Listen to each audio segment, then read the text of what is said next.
Alright, welcome back to the channel. Warhammer Man back in the studio, and today we're going to be taking a look at the Tyranids 9th Edition Codex. If you're new to the channel, make sure to like and subscribe for Warhammer 40,000, Kill Team Necromunda, Age of Sigmar, and Warcry content as well. Now, as many of you already know, the Tyranid 9th Edition Codex has been leaked. Now, typically I don't like to do videos like this because oftentimes the leaks will turn out to be just some cheap photoshops or incorrect. But the truth is, for example, what happened with the Custodes and Tau, I did a video on that. Obviously, gave my opinion that I thought it was fake, and of course, it turned out to be. Now, in this case, I have taken a pretty close look at some of this material after hearing about it over and over again.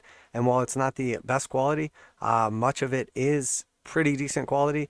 So I decided to take a closer look, and when I compared it to what Games Workshop has shown us so far for the previews, it appears to be 100% correct. So that leads me to believe that this is in fact the actual codex.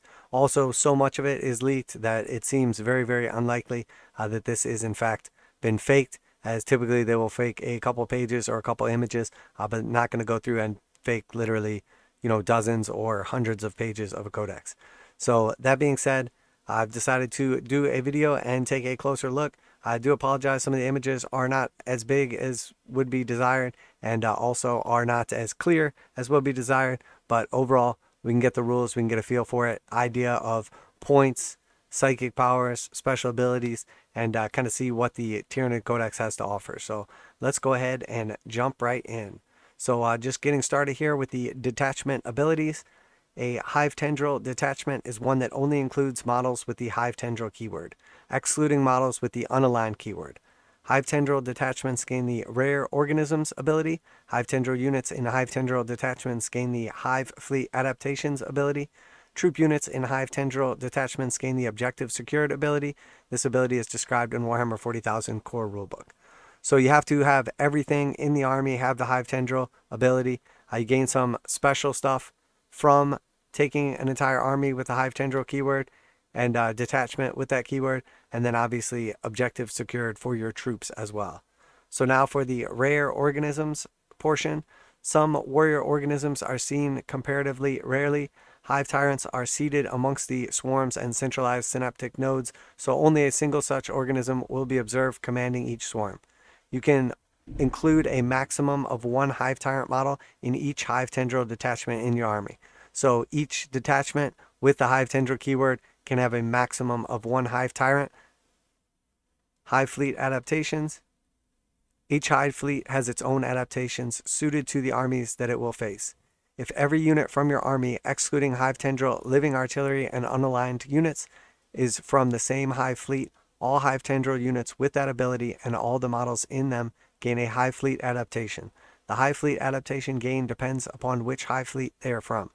If your Hive Fleet does not have an associated Hive Fleet adaptation, you must instead create a new Hive Fleet adaptation for them as described on page 60 and 61.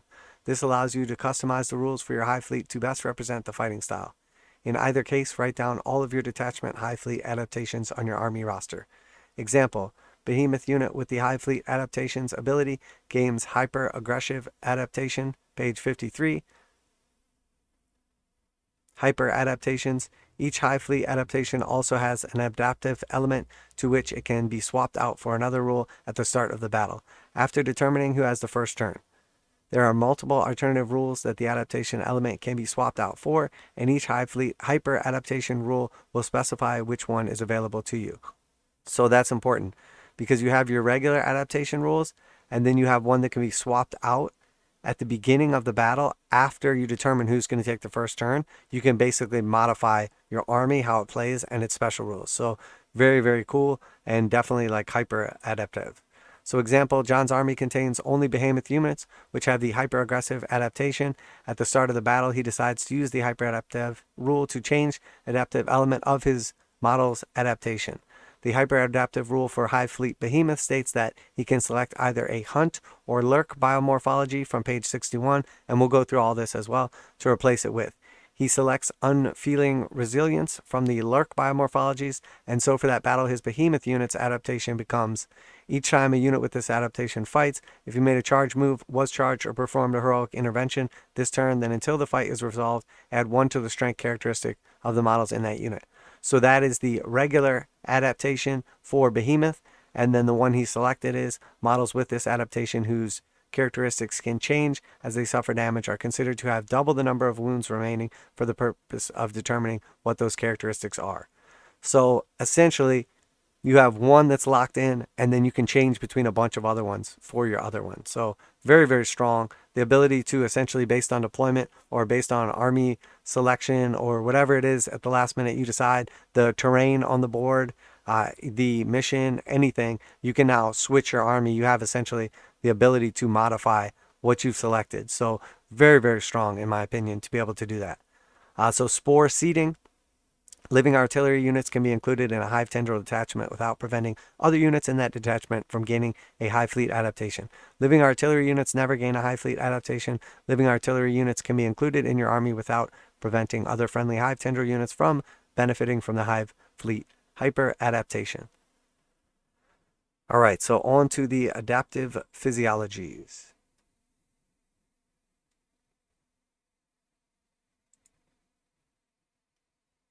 So here we have the adaptive physiologies.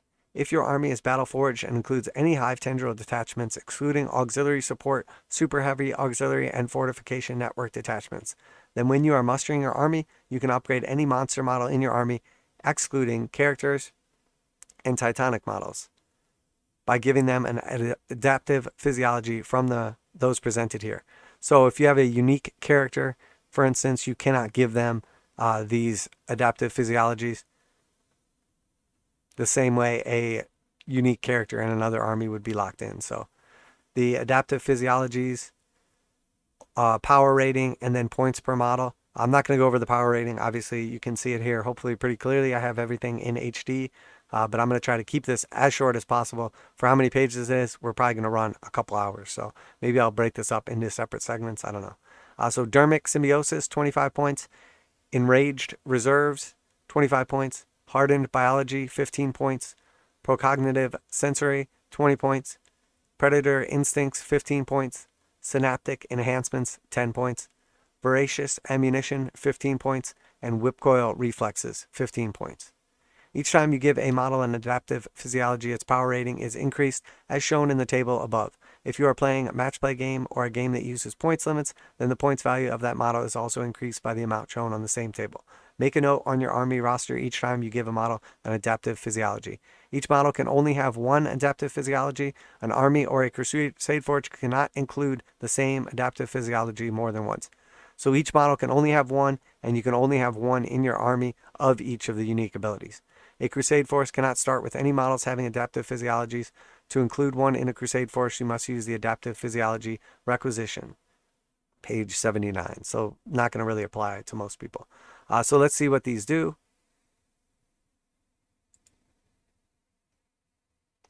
So Dermic Symbiosis. Let's just do the actual reads, the rules, and skip through like the little flavor. So Dermic Symbiosis, this model has a 4+ invulnerable save. Very, very strong, obviously. Enraged Reserves. If this model's characteristics can change as it suffers damage, it is considered to have double the number of wounds remaining for the purpose of determining what those characteristics are. Once per battle, when the model is selected for a Tyranid Epic Deed stratagem, you can use this stratagem without spending any command points. Note that any future usages of the stratagem cost a normal command points. So by taking this, I believe it was 25 points, the creature you put it on does not degrade. Well, it degrades half as fast. So it's basically going to have to be almost dead before it starts to degrade. And then also you get a free Epic Deed stratagem usage once per game. So you're basically paying 25 points for either 1, 2, or 3 command points, depending on what stratagem you use. And then also this creature barely degrades. So this is very, very strong, in my opinion. Hardened Biology. Each time an attack made with a damage characteristic of 1 is allocated to this model, add 1 to any armor saving throws made against the attack. So if you already have a, let's say 3 up, and it's a 1 damage rule, it would go to a 2-up save. If you already have a 2-up save, it would go to a 1-up, and then any negative armor modifier would then take it back to a 2-up, etc. So this basically protects you from small arm fire. Strong, not as amazing, but still strong. Especially for anything that's like toughness 7, that's going to be more likely vulnerable to things like autocannons or tons of bolter fire or something like that, that has maybe an AP 1. This could be very good. So precognitive sensoria. At the start of the fight phase, if this model is within engagement range of any enemy units, it can fight first that phase. So we have a fight first stratagem, very strong obviously in the current meta. There's a lot of stuff that makes you fight last. So if you have a fight first and a fight last, it's going to cancel itself out and just fight in the correct order. So that can be very, very strong. Obviously the first two I think are the strongest so far. And then next we have the Predator Instincts. This model is eligible to perform heroic interventions as if it were a character model. This model is eligible to perform a heroic intervention if it is within 6 inches horizontally and 5 inches vertically of any enemy unit instead of 3 horizontally and 5 vertically. Each time this model makes a heroic intervention move, it can move up to 6 inches. All other rules for heroic interventions apply. So we've seen this in quite a few other armies. Basically turns a regular model, monster, creature, whatever, into a character for the purpose of heroic interventions, and then ups the distance to 6 inches for not only the range that it can perform a heroic intervention, but also move. So again, very strong, putting one of your big monsters into combat where it's not wanting to be in combat. So creates a nice bubble around them. Synaptic Enhancement. This model gains the Shadow in the Warp and Synapse abilities and the Synapse keyword. So you turn any one of your creatures, models, monsters into a Synapse creature, which is huge because the new Synapse abilities are amazing. And there's quite a few big monsters like Carnifexes that don't have Synapse. So now if you have a few Carnifexes running together or a Carnifex with a bunch of other models, now you can make that Carnifex a Synapse creature. So very, very strong. And there's other things you can put it on too that would be probably even stronger. And then also the Shadow in the Warp affects psychic powers, so very strong as well. So extremely powerful. Definitely going to see probably some of these in many armies. Voracious Ammunition. Each time this model shoots, after it has finished making its attacks, select one unit that was hit by one or more of those attacks, roll a d6 on a 2+, that unit suffers a d3 mortal wounds. So just an extra d3 mortal wounds if the units took any hits. If it was just hit, it doesn't have to wound, it doesn't have to do any actual damage. Just if you hit this on a 2-up, it takes a d3 mortal wounds. So again, very strong. I mean, depending on what you're looking for, this gives you some serious customization abilities. Whip Coil Reflexes. Each time an enemy unit with this engagement range of this model is selected to fall back, roll a d6 on a 2-up, that unit suffers a d3 mortal wounds. So they try to fall back, they take a d3 mortal wounds on the way out on a 2-up. So still good, not nearly as strong as some of these other ones though, obviously. So let's look now at the Infinite Biomorphologies. So Infinite Biomorphologies. If your chosen Hive fleet does not have an associated Hive fleet adaptation on page 53 through 59, you must instead create your own Hive fleet adaptation. You do this by either selecting the Splinter Fleet Hive fleet adaptation or by selecting 2 biomorphologies from the list shown below. Due to the drive toward biodiversity within the Hive fleets, when selecting these, the following rules apply. The 2 biomorphologies must be selected from separate lists. You must choose one of those biomorphologies to be the adaptive element of your Hive fleet's adaptation. It is this which can be swapped out at the start of the battle using the hyper-adaptive rule. At the start of the battle, if you choose hyper-adaptation's rule to change the adaptive element of your Hive fleet's adaptation, when you must select one of the biomorphologies from the 3rd remaining list that was not used when initially creating your Hive fleet's adaptation to swap it for. So this is for basically creating a custom Hive fleet, what they're talking about. So example, for her first adaptation, Becca selects Augmented Ferocity from the Hunt Biomorphologies list. This leaves her the Lurk and Feed biomorphologies to choose from her second adaptation. She selects Exoskeletal Reinforcements from the Lurk biomorphologies and chose for it to be the adaptive element of her Hive fleet's adaptation. This will make more sense too when we go to the chart. This means that if at the start of the battle she chooses to make use of the hyper adaptation rule on page 51, she can swap out the exoskeleton reinforcement.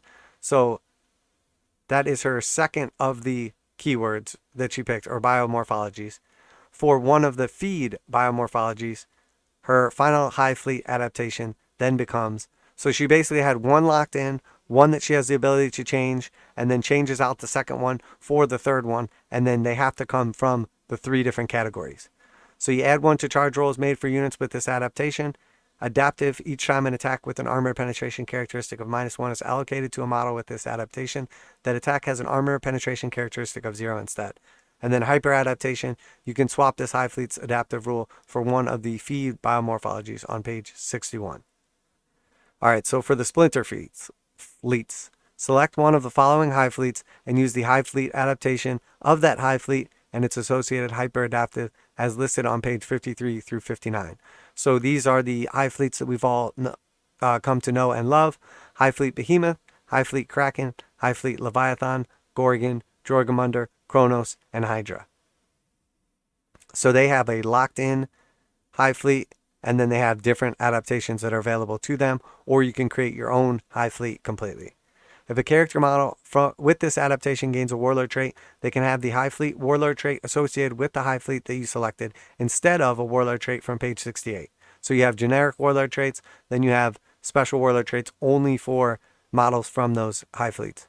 If it does so, replace all instances of the Hive Fleet keyword in that Warlord trait, Kraken, if any, with the name of the Hive Fleet that the character is from. Unless the only unit with this adaptation are part of an auxiliary support, super heavy auxiliary, fortification network detachment, you will gain access to the Hive Fleet stratagem associated with the Hive Fleet that you selected. When using such a stratagem, replace all instances of the Hive Fleet keyword on the stratagem with, Kraken, etc., with the Hive Fleet that the units of the adaptation are from. So Hive Tendril Psyker. Units with this adaptation know the relevant Hive Fleet psychic power in addition to any other psychic powers they know. When manifesting that psychic power, replace all instances of the Hive Fleet keyword on the psychic power, e.g. Kraken, with the Hive Fleet that the unit this adaptation are from. So essentially, all it's saying is you're going to have special psychic powers, stratagems, and relics associated with those specific Hive Fleets if you choose one of them. So now let's look at the so we're going to jump over now, and we're going to take a look at the biomorphology rules.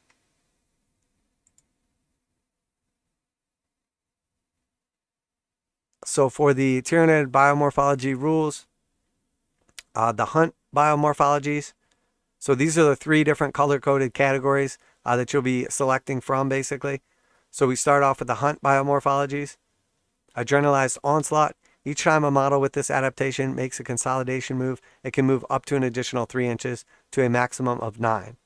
So it can consolidate an extra 3. There's other things that will stack, so you can have a consolidation up to a max of 9. Very strong for consolidations. Heightened reflexes. Units with this adaptive are eligible to shoot in a turn in which they fell back.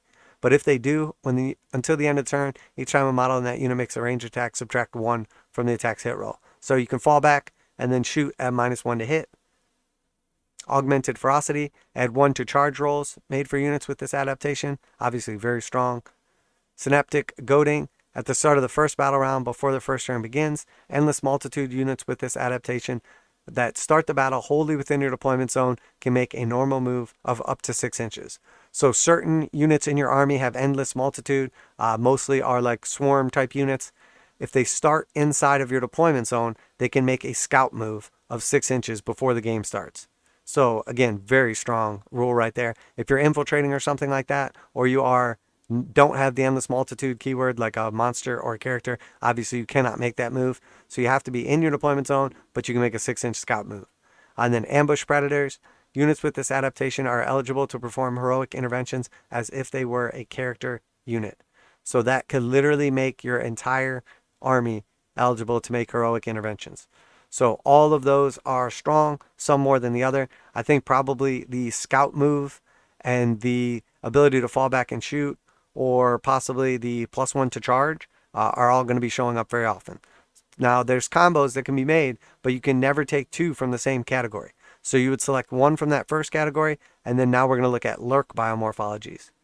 Exoskeletal reinforcements. Each time an attack is made with an armor penetration characteristic of -1 is allocated to a model with this adaptation. The attack has an armor penetration characteristic of 0. So it takes away AP -1. Naturalized camouflage. Each time a ranged attack is allocated to a model with this adaptation while it is receiving the benefits of cover from a terrain feature, add an additional 1 to any armor saving throws made against that attack. So if you're getting the benefits of cover, you get +1 to your armor saving throw against attacks. So it could be very strong, obviously. Territorial instincts. Monster models with this adaptation have the objective secured ability.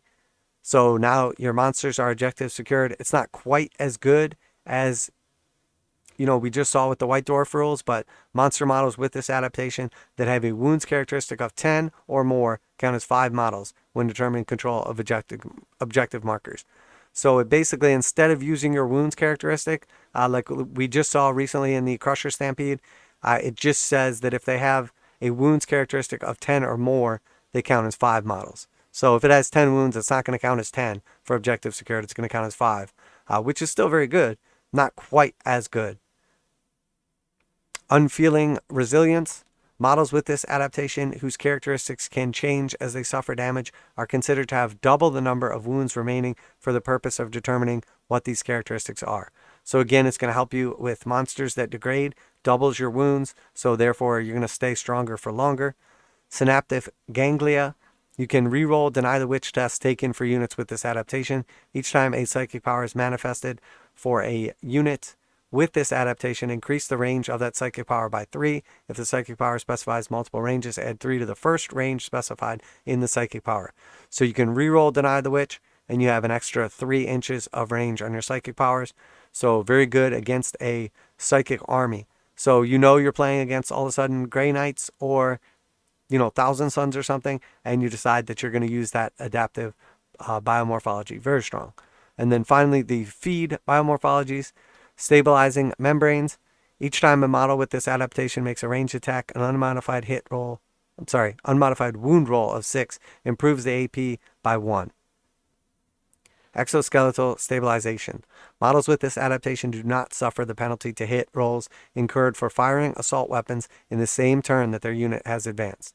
So you can advance and fire assault weapons without the -1 to hit.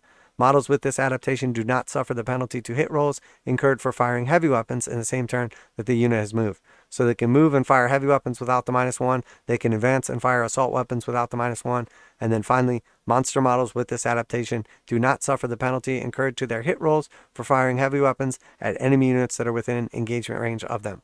So monsters that can shoot into a combat they're engaged in no longer have a minus to the shooting into combat. So it takes away all the negatives of your shooting attacks. Wreathed in the Shadow. Each time a unit with this adaptation declares a charge, enemy units that were targeted by the charge cannot fire Overwatch or set to defend against that charge. So if it declares a charge, enemy units that were targeted with the charge can't fire Overwatch or set to defend. Just because they were declared. Not if they reach a charge, but just by declaring them. So very strong. Relentless Hunger. Each time a unit with this adaptation fails a charge, it can make a normal move of up to 3 inches. So you make a charge roll, you fail the charge, you can move 3 inches to try to get behind cover for a mischarge, or possibly onto a piece of cover, or maybe just a little bit closer to the enemy, etc. So Unstoppable Swarm. Units with this adaptation can ignore any or all modifiers to their move characteristic, advance rolls, and charge rolls. So that is huge. There's a lot of stuff now that has Tau that has like -2 to charge. You can stack sometimes to have -4 to charge. We have Adeptus Custodes stratagems that are, minus a d6 to your charge, etc. All those things are ignored now. So you cannot decrease movement. And then we have a lot of stuff that if you're hit by it, you have your movement and advance rolls. All that stuff is just completely ignored now. So again, very, very strong abilities. Very cool. All right, so let's switch back over here. So we're going to look at the Hive fleets. If your army is battle forged, Hive fleet units in Hive tendril detachments gain access to the following Hive fleet rules. Provided every Hive fleet unit in your army is from the same Hive fleet. If every Hive fleet unit has a Hive tendril detachment is from the same Hive fleet. The detachment is referred to as a Hive fleet detachment. So Hive fleet adaptations. All Hive fleet units with this ability gain a Hive fleet adaptation. The adaptation gain depends on which Hive fleet they are from, as shown on the following pages. So that's what we just looked at. Warlord traits. Each Hive fleet has an associated Hive fleet warlord trait. Oh, I'm sorry. Those were the adaptations. We're about to look at the unique Hive fleets here. Character model gains a warlord trait. They can have the relevant Hive fleet warlord trait instead of the warlord trait. So instead of the regular generic warlord traits, they can have the specialized one. Psychic powers. Each Hive fleet has an associated Hive fleet psychic power. Hive tendril psychers units in Hive fleet detachments, excluding auxiliary support, super heavy auxiliary fortification, know the relevant Hive fleet psychic power in addition to any other psychic powers they know. So they have access to this in addition to their regular psychic powers. And then bio artifact relics. Each Hive fleet has an associated Hive fleet bio artifact relic. If your army is led by a Hive tendril Hive fleet character warlord, you can give the relevant Hive fleet bio artifact relic to a Hive tendril Hive fleet character model from your army instead of giving them bio artifact relic from pages 70 to 71. Named characters such as Swarmlord cannot be given a Hive fleet bio artifact relic. So we know that Swarmlord has set warlord traits and cannot have additional relics, etc. So note, some relics replace one of your model's existing items or war gear. When this is the case, you must, if you are using points values, still pay the cost of the war gear that is being replaced. So obviously we know that is pretty standard for regular relics. And then stratagems. Again, each Hive fleet has an associated Hive fleet stratagem. If your army includes a Hive fleet detachment, excluding the same ones again, then you will gain access to the relevant Hive fleet stratagem. All right, so let us take a look at these.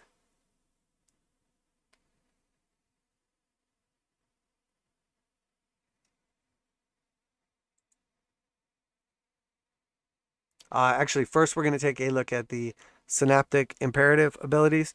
So obviously we have seen these, been basically shown off, a couple of them by Games Workshop. Let's go ahead and take a look. These are essentially what is granted to your army with the Synapse keyword, but they have bonuses that can be activated. So let's take a look at the Synaptic Imperative abilities. If every unit from your army has a Hive tendril keyword, excluding unaligned units, and each of those units, excluding living artillery units, is from the same Hive fleet, then Synapse units from your army gain a Synaptic Imperative ability depending on which one is currently active for your army. Each Synapse unit has their own Synaptic Imperative. These are abilities that affect friendly units within a set range, in much the same way as aura abilities do. As with auras, the effects of multiple identical named Synaptic Imperative abilities are not cumulative. So you cannot stack these on top of each other, the same one. If a unit is within range of two models with the same Synaptic Imperative ability, that ability only applies to the unit once. However, while similar in many regards to Aura's abilities, Synaptic Imperative abilities are not affected by rules that affect Aura abilities and vice versa. So they're similar to Auras, but they're not affected by things that cancel out Auras, etc. At the start of the battle round, you can select one of the Synaptic Imperative abilities from a unit from your army. See below. You cannot select a unit's Synaptic Imperative ability if that unit is not on the battlefield, or if you have selected the ability earlier in the battle. Until the end of the battle round, Synaptic Imperative abilities is active for your army and is gained by each of the Synapt models from your army. The Synaptic Imperative abilities and which Synapse units unlock them are found below. So start of the battle round. You select one of the imperatives that we're about to see from down below. You cannot select it if you already used this ability or if the unit granting this ability is not on the battlefield. Until the end of the battle round, that imperative ability is active for your army and is gained by each Synapse model from your army. So we're going to pick one of these Synaptic Imperatives granted to us by taking certain Synapse creatures in the army. Every Synapse creature in the army is going to grant this to every unit within 6 inches and affect it with the Synapse ability. And then we can only do that once per game per ability. So there's going to be, if you have, average 6 turns in a game, 5 turns, if you're playing 4 turns, etc., you're going to want one of these active for each of those turns because they grant awesome abilities. but you're going to want to select, based on what turn it is, which ability you want. And because you can only select them once, with the exception of obviously stratagems and things that grant you the ability to do it more than once, you're going to want to conserve them and use them on certain turns. So you're not just going to take a bunch of Hive Tyrants and no other Synapse creatures, because if you have multiple Hive Tyrants in your army and no other Synapse creatures, you're only going to have one of these available. So you're only going to be able to take it, without special abilities once per game. So you're only going to have one of these available for one turn out of the game. So you're going to want multiple different kinds of Synapse creatures, and then you're going to want multiple Synapse creatures to grant this 6-inch bubble to anything that's around it. So let's take a closer look. So the Hive Tyrant, Relentless Ferocity. While this Synaptic Imperative ability is active for your army and friendly Hive Tendril unit within 6 inches of this Synapse model, that unit is eligible to declare charge in a turn in which it fell back. So the Hive Tyrant grants anything within a 6-inch bubble of a Synapse creature while it's active the ability to fall back and charge. Very strong. Broodlord, Predatory Guile. So I'm going to skip through the first part because it's worded exactly the same on every single one. And then we're just going to read the actual ability. Each time an attack targets that unit, the unit is treated as having the benefit of light cover against that attack. If the unit was already receiving the benefits of light cover against that attack, it is treated as also having the benefits of heavy cover against that attack. So the Broodlord is going to grant basically upgrade to your cover save. Strong, but not nearly as strong. Next we have Tyranid Prime, Guide Mind. So again, anything affected by this Synapse, when the model in the unit makes a ranged attack that targets a unit within 24 inches, an unmodified hit roll of 6 scores 1 additional 6. So exploding 6s are granted by the Tyranid Prime. Tervagon, Surging Vitality. Each time this unit is selected to make a normal move or advance, until the end of the phase, add 2 to the move characteristic of models in the unit. So Tervagon is going to grant an additional 2 inches to the move, normal move, or advance. So it says each time the unit is selected to make a normal move or advance, until the end of the phase, add 2 to its characteristic. So if it moves, it gains an extra 2 inches to its move. If it advances, it gains an additional 2 inches to its move. So it can literally gain an extra 4 inches from the Tervagon. And then obviously we know that there are certain units that have the ability to move and advance, which is very strong, and then obviously charge as well. So you could potentially add 4 inches to your move, advance, and then on top of that you could have +1 to your charge granted from other things. So you can basically have +5 granted to your move. Very strong. Tervagons are going to be crucial, I think. So Neurothrope is next. Psychic Augmentation. So friendly Hive Tender within 6 inches of a Synapse model. Add 1 to Psychic tests taken for that unit. Add 1 to Deny the Witch test taken for that unit. Each time a model in the unit would lose a wound as a result of a mortal wound, roll a d6 on a 5-up. The wound is not lost. So this is going to grant everything +1 to Psychic tests, +1 to Deny the Witch test, and then also it's going to give you a 5+ shrug for mortal wounds. Again, if you have somebody that is playing a ton of mortal wound spam or someone that is strong psychic, this is going to be very good. So again, the Neurothrope, nice ability as well, as there are lots of things that just dish out tons of mortal wounds. Something like a Harlequin's army, or anything that deals out a bunch of mortal wounds. Honestly, like a lot of Forge World units, we have now like Tau units that are dishing out mortal wounds, etc. So that's another good one. Trigon Prime. So we saw the Tervagon, now the Trigon Prime. Thrashing Demise. So it's going to grant each time you roll a dice for the Death Throes ability of a model in that unit, add 3 to the roll. So a lot of the monsters in the army have a 6-up Death Throes ability, which basically will hit something within 6 inches if it dies on a roll of a 6-up. So now you're going to add 3 to that roll. So instead of needing to roll a 6, it will go off on a 3, because the 3 will become a 6. So on a 1 or a 2, when the unit dies, it will do nothing. On a 3 through 6, it will activate its Death Throw ability. And that's for monsters that already have the Death Throw ability. And then also, each time, and it's usually like 1d3 or 1d6 mortal wounds. Each time a model is destroyed in that unit as a result of a melee attack, if that model does not have the death throes ability, so everything else gains this. Roll 1d6. On a 6, the attacking model suffers 1 mortal wound after making all of its attacks.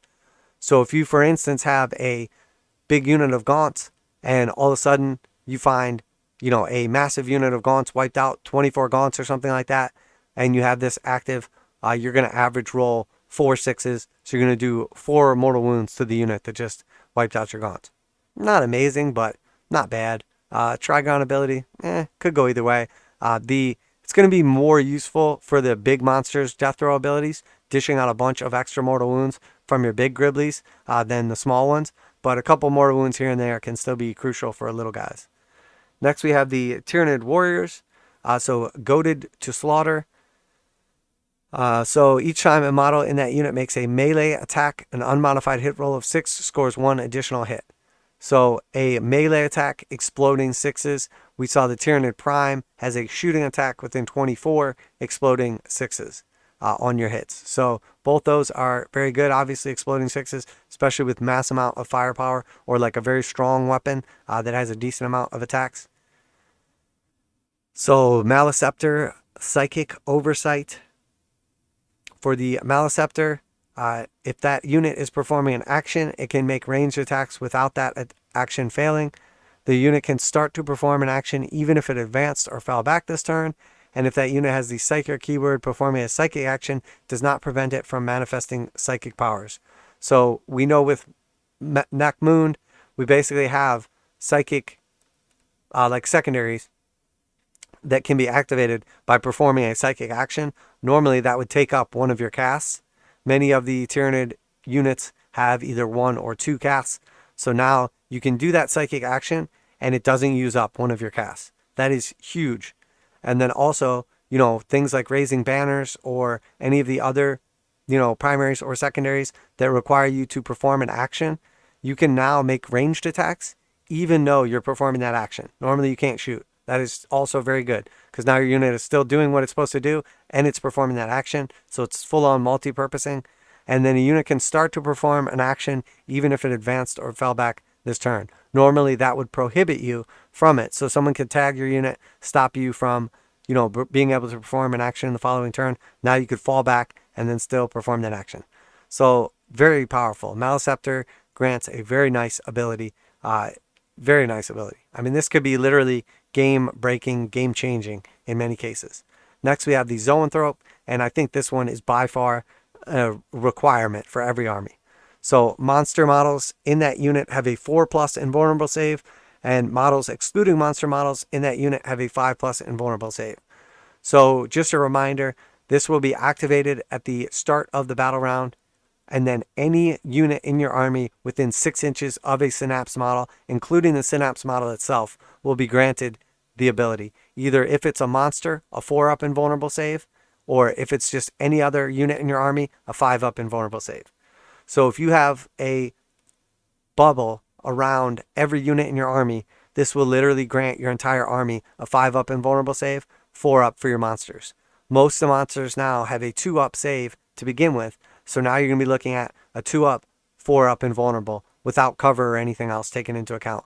Most of your regular units in the army are going to have a 3+, 4+, 5+ save. Now it's going to give them a 5+ invulnerable as well.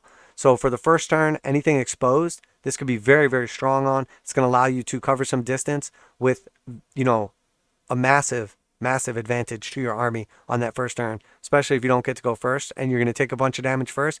It's going to mitigate on your monsters 50% of that damage.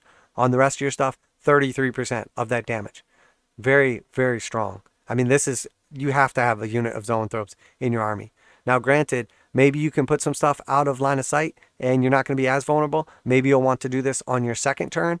And then that will allow you to be in combat or in that close range where you would normally be even more vulnerable. And then that may be a time to do it. You may want to, depending, obviously I don't want to spoil it, but may be able to use these abilities more than once in certain circumstances. So possibly you'll want to do this on the first and second turn.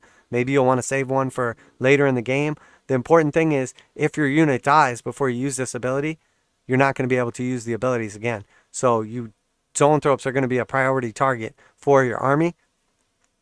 But if you use this first turn and then they get killed off, it won't matter nearly as much. So these are very, very strong abilities, obviously. So Parasite of Mortrax, Swift Onslaught. Each time a model in that unit makes a pile-in or consolidation move, it can move up to an additional 3 to a maximum of 9. So the Parasite of Mortrax is going to grant consolidation of an additional 3. So you can couple this with your normal consolidation move, plus the 3 granted from this, plus a 3 granted from the Hive Fleet adaptations that we saw earlier. So that's how you get a 9-inch pile-in or consolidation. Very, very strong. Very strong. I mean, these are absolutely amazing. These are literally game army changing abilities. All right, so next we have the Keep On Rolling.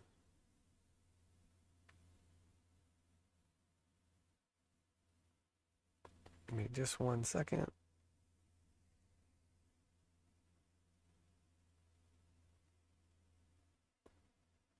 So far we have seen some absolutely amazing stuff and quite a bit more to come.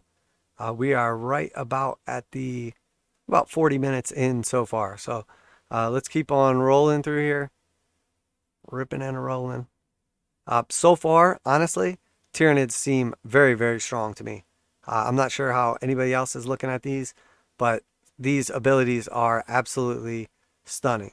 I mean, you cannot beat some of these, and the ability to basically customize your army like mid-game, it's basically like having a sideboard of abilities in the game, and you might enter into a tournament. It's not as relevant for like just a 1v1 regular old game, but I mean, if you're talking about a tournament or something like that, you selected your army and then you show up at the table, you don't know who you're going to be matched up with, you don't know what the table is going to look like, you don't know what the primary is going to be, etc. So now all of a sudden you show up at the table and you have a huge, massive advantage because now you're able to adapt right on the spot to, essentially what's happening. So this is very big in my opinion.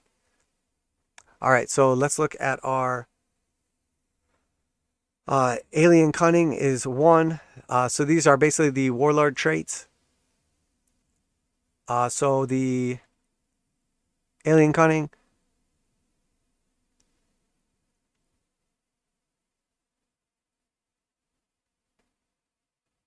this Warlord possesses highly sophisticated neural pathways. Matter of fact, I'm going to skip through like the lower part and just do the rules.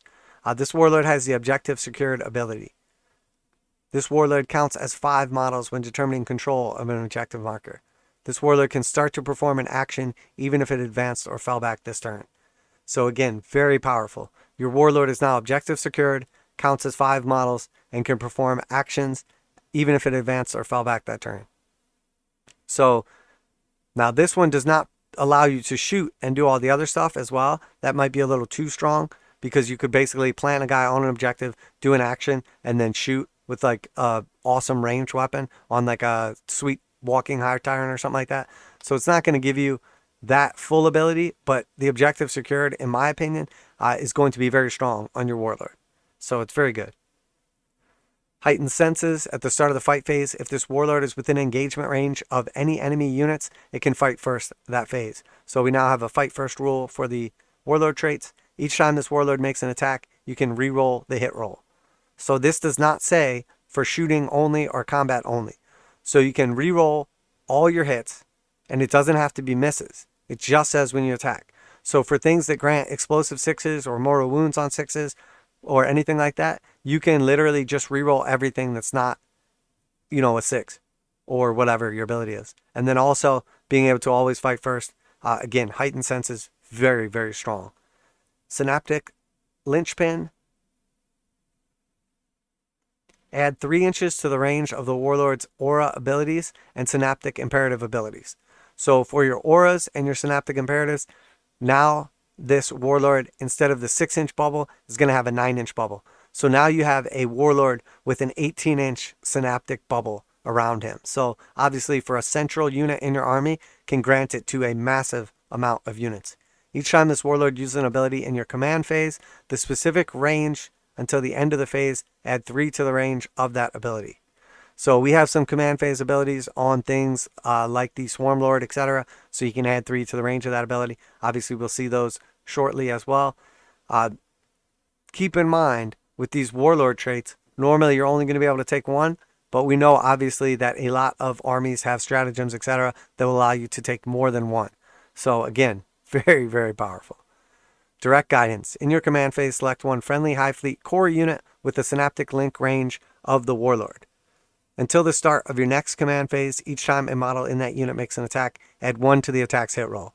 So you can +1 to hit a core unit within synaptic link range of your Warlord. So you just +1 to hit a unit. So it could be a massive unit of gaunts, or a unit of Tyranid warriors with powerful ranged weapons, etc. Very strong, very strong, and it's combat as well. So not just shooting, combat as well. So again, powerful abilities. Synaptic tendrils. In your command phase, if this Warlord has one of the following abilities, it can use that ability 1 additional time that phase. Alpha Warrior, Bio Impulses, Brood Progenitor, Vicious Insight, Warp Siphon, Will of the Hive Mind. So we'll remember those synaptic tendrils in your command phase. If it has one of the following abilities, it can use that ability 1 additional time that phase.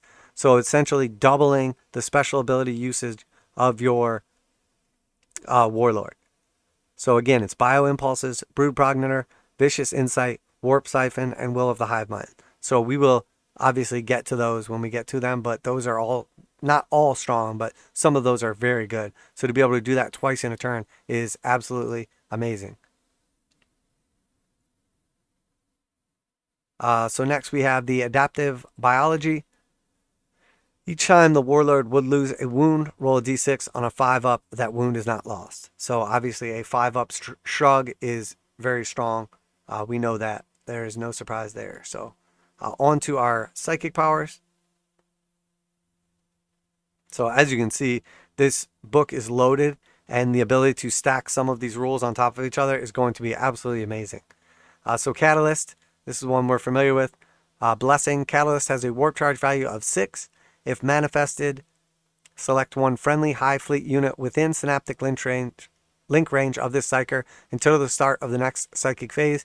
Each time a model in that unit, excluding Titanic models, would lose a wound, roll a d6. On a 5-up, that wound is not lost. So it grants a 5-up shrug to a unit within range of this ability. Very strong, 6 to cast. Very, very good ability. Pretty much a linchpin of any Tyranid army. Each time a Titanic model in that unit would lose a wound, roll a d6. On a 6, that wound is not lost. So you can now do it to Titanic units, but it is only 50% as effective. So anything but Titanic, 5-up shrug. Titanic, 6-up shrug. Absolutely amazing. Still very strong. The Horror. Malediction. The Horror has a warp charge value of 5. If manifested, select one enemy unit within synaptic link range of the psyker, or one enemy unit within 24 inches of the psyker. Until the start of your next psychic phase, subtract 2 from the leadership characteristic of models in that unit, and subtract 1 from combat attrition tests taken for that unit. So this has a plus or a minus. So you can either choose to target an enemy unit within 24, or you can charge a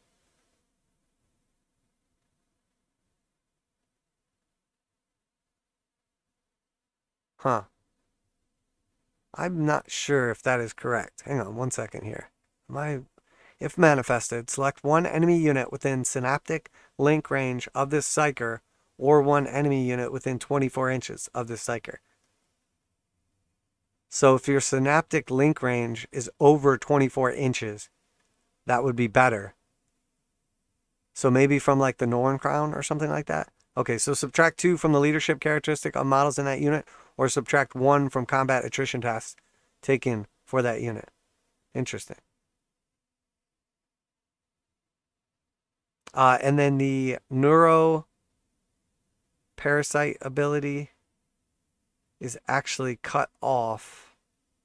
So I can't see that one, unfortunately. So we don't know what that is going to do. Next we have Onslaught. Blessing. Onslaught has a warp charge value of 6. If manifested, select one friendly Hive fleet unit with synaptic link range of this psyker until the start of your next psychic phase. Models in that unit do not suffer the penalty to hit rolls incurred for firing assault weapons in the same turn they advanced. Models in that unit do not suffer the penalty to hit rolls incurred for firing heavy weapons in the same turn in which it has moved, and that unit is eligible to declare a charge in a turn in which it is advanced.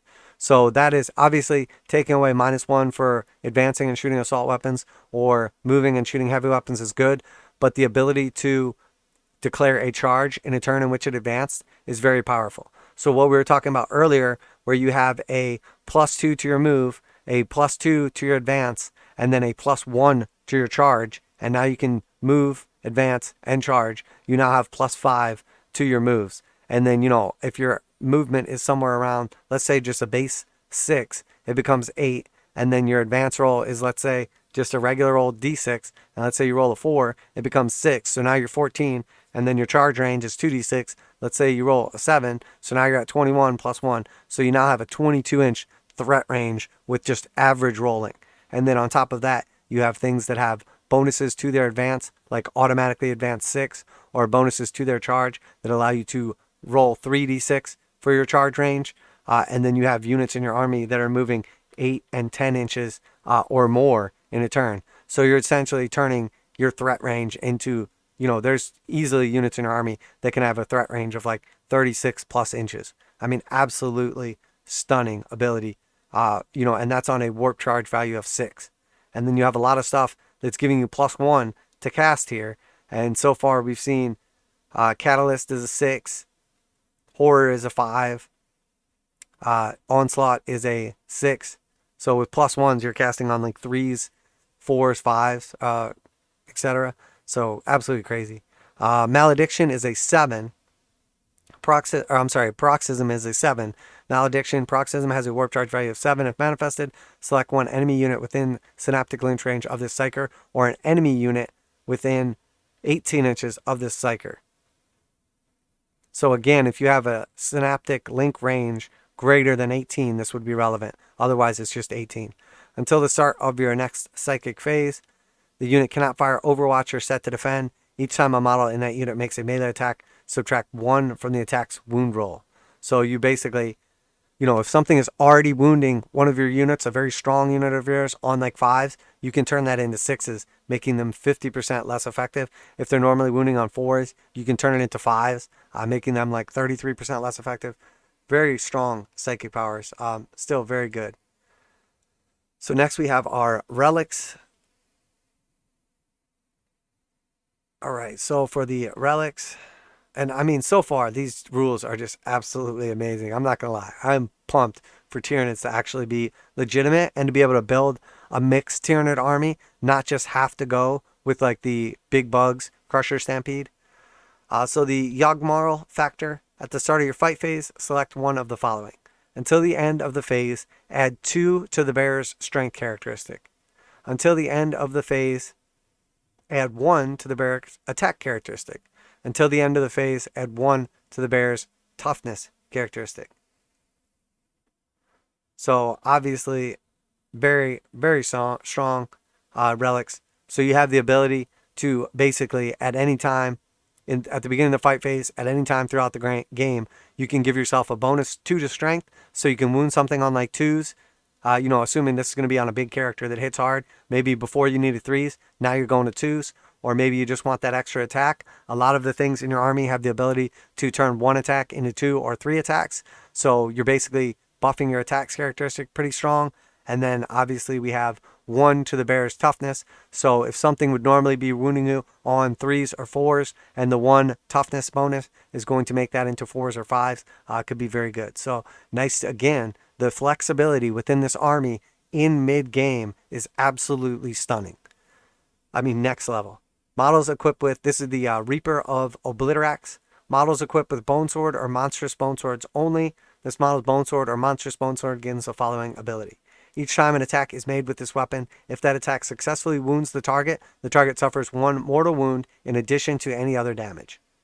Each time an attack is made with this weapon is allocated to an enemy model, the model cannot use any rules to ignore the wounds it loses. So just by successfully wounds the target. So just by wounding, you do an additional 1 mortal wound, and it's each time an attack is made with this weapon. If that attack successfully wounds the target suffers 1 wound, 1 mortal wound in addition. Each time an attack is made with this weapon, if that attack successfully wounds. So literally, regardless of if they save with an invulnerable save, a regular save, or whatever, it does its regular damage, potentially, if they don't save it, or if they do, it still does a mortal wound. So something that's doing a flat 3 damage and they fail to save is now going to do 3 damage plus a mortal wound. And you might have 4 attacks that go through. So you're going to be doing 4 mortal wounds plus your regular damage. Very, very strong. The amount of mortal wounds that something can dish out with bone swords is amazing. And then if they would normally be able to shrug that, cannot use rules to ignore the wounds it loses.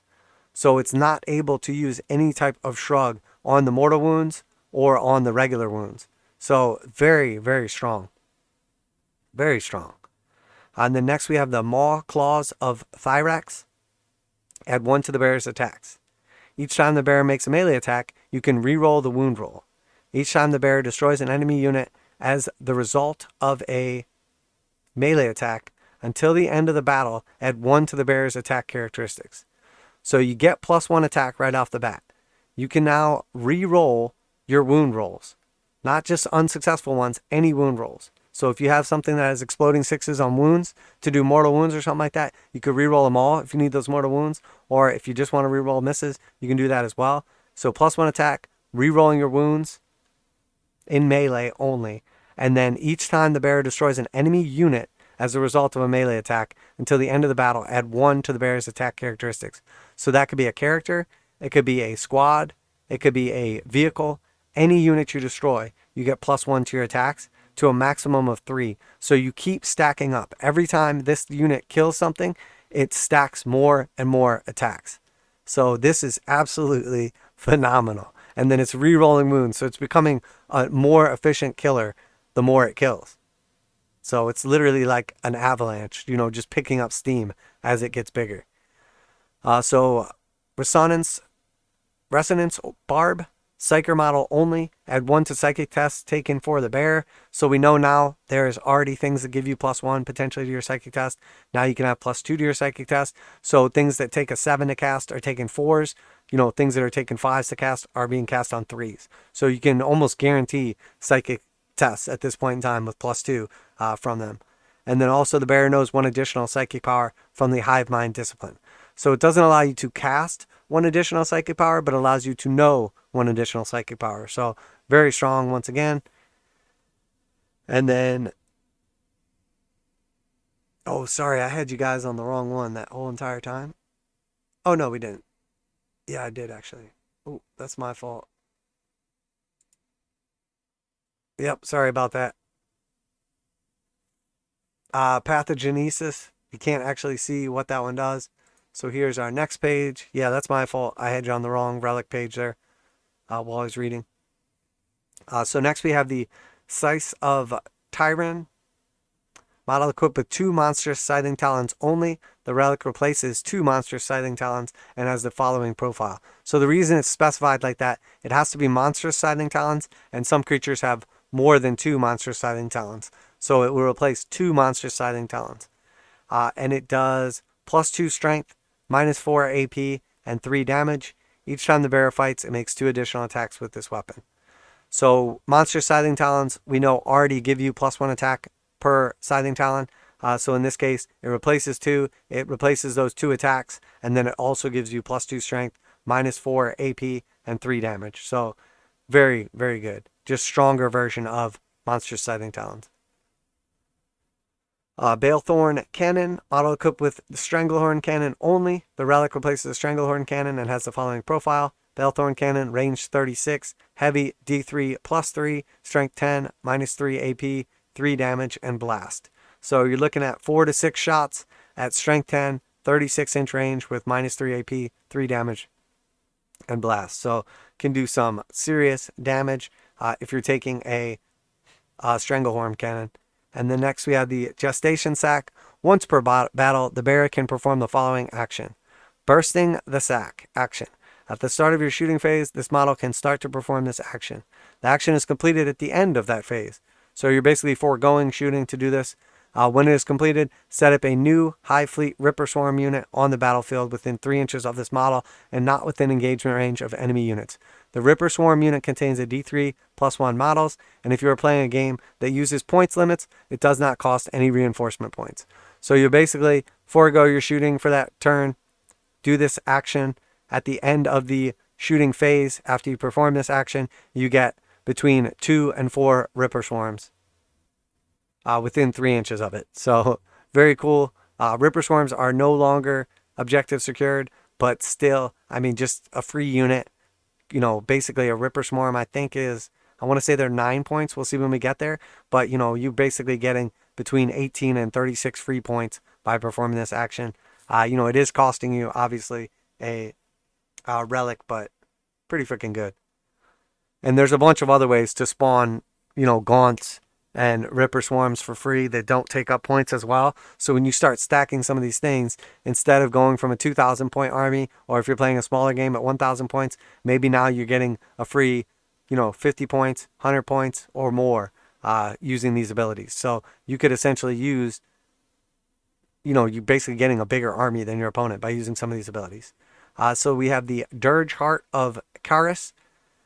Each time the bearer is selected to fight, after resolving its attacks, select one enemy unit hit by an attack made by the bearer this phase until the end of the next turn. So select an enemy that's hit by an attack made by the bearer this phase in the fight phase. So you attack, you hit, don't have to do anything else, don't have to wound, don't have to do any damage. The unit loses objective secured ability.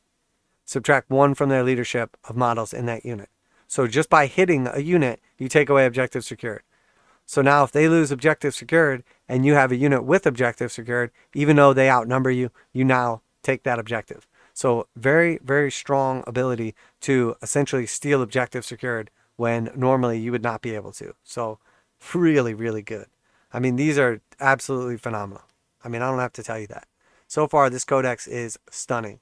And I'm not going to lie, the points are not terrible either. So that was the one we already did. Sorry, I did that out of order. So next, we're going to look at some of our stratagems. This is not all of the stratagems, but I'm just going to go through the ones that we have here. Scorched Bugs, 1 command point or 2 command points. Tyranid battle tactic stratagem. And it's important that these stratagems are now classified because we know that certain stratagems are eligible for things like the once per game free use of that stratagem, etc., based on those, classifications. Use this stratagem in your shooting phase when a Hive tendril unit from your army is selected to shoot. Until the end of the phase, add 6 to the range characteristics, 1 to the strength characteristic of Fleshborer and Fleshborer Hive weapon models in that unit are equipped with. If that unit has 16 or more models or has the monster keyword, the stratagem costs 2 command points, otherwise it costs 1. So you're going to pick a unit in your army that has Fleshborers or a Fleshborer Hive weapon, which is on your monsters. And then you're going to pay 1 command point if it's regular model, regular unit under 16 models. And then if it's 16 or more, or it's a monster, it's going to cost 2. But you get 6-inch extra range and +1 to strength. So you're going to buff your Fleshborers with that one. Not amazing, but could be good. Upping your wound roll in certain circumstances may be powerful. Or maybe you need to stay on an objective, but also want to be able to shoot, etc. So use this stratagem, Voracious Appetite, 1 command point. Use this stratagem in the fight phase when a Hive tendril monster from your army is selected to fight. Until the end of the phase, each time the model makes a melee attack, you can re-roll the wound roll. So 1 command point, re-roll wounds on a monster in combat. Very strong. Obviously was good before. Still very good. Adrenaline Surge, 1 command point. 2 command points. 1 or 2, I should say. Use this stratagem in the fight phase when an adrenal glands unit from your army is selected to fight. So a unit that has the adrenal gland upgrade. Until the end of the phase, if that unit made a charge move this turn, so they have to be adrenal gland unit, they have to have made a charge move this turn, add 1 to the attack characteristic of models excluding monsters in that unit. Add a D3 to the attack characteristic of monsters in that unit. If the unit contains 19 or fewer models, it costs 1 command point, otherwise it costs 2. So if you have 18 models, it's 1 command point and they get +1 attack. If you have a monster or more models, it is 2 command points. The more models will get 1 attack. The monster will get a D3 attacks. So, and again, you know, if you roll a 3 for that, and then you have an ability like a sweeping attack type ability that doubles or triples your attacks, you know, that 3 can turn into a 6 or a 9. Very strong. For 2 command points, could do that extra damage. And the Tyranids are not as command point intensive as they have been in the past, so it's viable to think you're going to get to use some of these later in the game. Not going to be like a situation where you're just out of command points on turn 2. Observer Organism, 1 command point. Use this stratagem in your shooting phase. When an exocrine model from your army is selected to shoot, until the end of the phase, each time the model makes an attack. So you're about to shoot with an exocrine. It has to be an exocrine. You're about to shoot. The target does not receive the benefits of cover against the attack. An unmodified hit roll of 6 scores 1 additional hit. So you get exploding 6s and no cover for 1 command point. Not bad. It's not amazing, but the exocrine is pretty strong.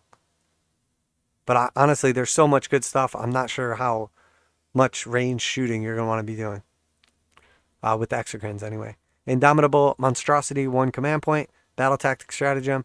Use this stratagem in any phase when a Hive Tendril monster unit from your army is selected to target as the target of an attack. So any phase, you're targeted, you're a monster, 1 command point spent. Until the end of the phase, each time an attack is made against that unit, an unmodified wound roll of 1, 2, or 3 fails, irrespective of abilities the weapon or model making the attack may have. So obviously, we know this is a absolutely phenomenal ability. Anytime something would be wounding you on 2s or 3s, now they're not going to wound. It's going to take 4-ups. We see this in a lot of the new codexes, obviously. Very, very strong. Going to be using this quite often. You know, somebody hits you with a strength 14 weapon or something like that, and 1 command point on your monster, and now they still need 4s to wound you. Very, very strong. Power of the Hive Mind, 1 command point. Epic Deeds Stratagem. Use this stratagem in your psychic phase. Select 1 Hive Tendril Psyker unit from your army. Until the end of the phase, that unit can attempt to manifest 1 additional psychic power. So you pay 1 point, and you can cast a extra psychic power this turn. Awesome. Absolutely awesome. So if you need that bonus smite, or you're running low on psychers and you need to do a couple of your key psychic powers, 1 command point, and you can pay to do an extra one. Very, very strong, especially if you have a psyker that's already +1 or +2 and you need a power to go off. It might be worth just paying the extra 1 and making sure it goes off with that character. Or if you're out of position or something like that, it can be very, very strong. So Death Frenzy is actually cut off. I don't think we have that one. I'm pretty sure Death Frenzy, just guessing on this one, Epic Deed Stratagem, 2 command points. Pretty sure it's going to be you can fight in death. But the transhuman ability is amazing. The ability to cast an extra psychic power for 1 command point is amazing. Lots of good ones though. Pheromone Trail is next, 1 command point, Epic Deed. Use this stratagem in your charge phase. Select 1 enemy unit within 6 inches of a Hive Fleet Lictor model from your army until the end of the phase. Each time a friendly unit declares a charge that targets that enemy unit, add 2 to the charge roll. So you may already have +1 to your charge, and now you have a Lictor within 6 inches of a unit, and now you can give your deep striking unit +2 more to your charge. So now you have +3 to your charge. You're dropping in from deep strike, and you're making your charge on a 6 instead of a 9. So, I mean, absolutely phenomenal. Lictors are pretty good now, too. I'm not going to lie. They are pretty good. Now, the Lictor is going to have to already be within 6 inches. So, how are we going to get our Lictor within 6 inches? We'll see when we get there. 1 command point for that. Synaptic Challenging, 1 command point. Epic Deeds Stratagem. Use this stratagem in the Psychic phase. Select 1 Hive Fleet Psyker unit from your army. Until the end of the phase, that unit knows all of the psychic powers known by friendly Hive Fleet Psyker units that are on the battlefield. So say you took the wrong psychic powers, or again, you're out of position and you really wish you had the psychic power on your psyker for 1 command point. All of a sudden, he can link up with the Hive Mind and know any psychic powers taken by any of your units in the army. So again, you're out of position. Not today. I mean, the ability to adapt and, there's a lot of rules in this army, but it is very, very forgiving because you can basically just pay a command point or change something at the beginning of the game or choose one of the abilities at the beginning of your turn. So it just allows you a lot more flexibility. Now, I'm not saying this is just going to be an army anybody can just pick up and be amazing at. It's still very difficult to play, but the ability to adapt in mid-game, which is something obviously in the Tyranid lore, they're like eating models' brains or flesh or whatever, and then all of a sudden they're changing right on the spot. You know, it's very, very thematic, but it's very strong also. So Synaptic Legacy, 1 command point, Epic Deed Stratagem. Use this stratagem at the start of the battle round when selecting a Synaptic Imperative ability to be active for your army. If your Warlord is on the battlefield and has the Hive Tendril keyword this turn, you can select the Synaptic Imperative ability of a destroyed model from your army instead of one from a model that is on the battlefield. Note that unless otherwise allowed, you still cannot select that ability if it has already been selected for your earlier in the battle. So obviously we know that there's things that will allow you to do it a second time. This does not let you do it a second time, but say your zoanthropes got wiped out on turn 1 somehow by fluke and you didn't use that ability and you're like, oh my gosh, I'm screwed. Those were all my zoanthropes. What do I do now? Well, 1 command point and all of a sudden you link up with the hive mind and it allows you to use that invulnerable save now without that unit being on the battlefield. Very, very strong. Very strong. As long as your Warlord is on the battlefield. So they're going to have to kill that unit and your Warlord. So if that unit is your Warlord, this is not going to be useful to you. But, I mean, that is just absolutely awesome. And then we have Enfolding Strike. Enfolding Strike, 1 command point, Tyranid Epic Deed Stratagem. Use this stratagem in your movement phase when a Parasite of Mortex model from your army finishes a normal move or advances. Select 1 enemy unit the Parasite of Mortex model moved across this phase. Roll 1d6. On a 2 through 5, that unit suffers a d3 mortal wounds and becomes infected with parasites. We've already previewed that rule, but we will see it again later. On a 6, the unit suffers 3 mortal wounds and becomes infected with parasites. So now you could potentially move over a unit, pay 1 command point, hit them with some mortal wounds and infect them with parasites, and then you can land, charge into a combat, attack a unit, and then infect them with parasites. So you could potentially infect multiple units in a single turn with parasites. So very cool. And if you're not familiar with the infected with parasites, it basically continues to do mortal wounds to them every turn unless they roll out of it, and then also has the ability to basically spawn Ripper Swarms that are like busting out of them, which are the parasites. But again, we'll get to that. So rarefied enhancements, 1 command point, requisition stratagem. So these are in red. You use them before the game starts, the requisition stratagems. Use this stratagem before the battle when you are mustering your army. If your Warlord has the Hive Tendril keyword, select 1 Hive Tendril character model from your army and give them 1 relic. This must be a relic that you can have. Each relic in your army must be unique, and you cannot use this stratagem to give a model 2 relics.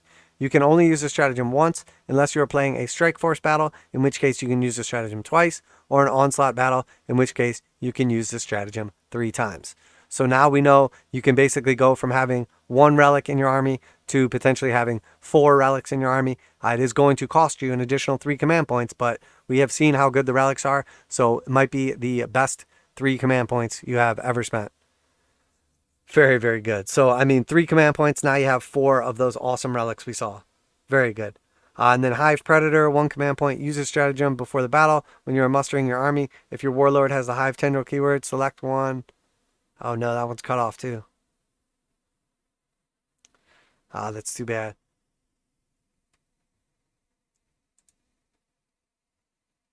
Yeah, that's too bad.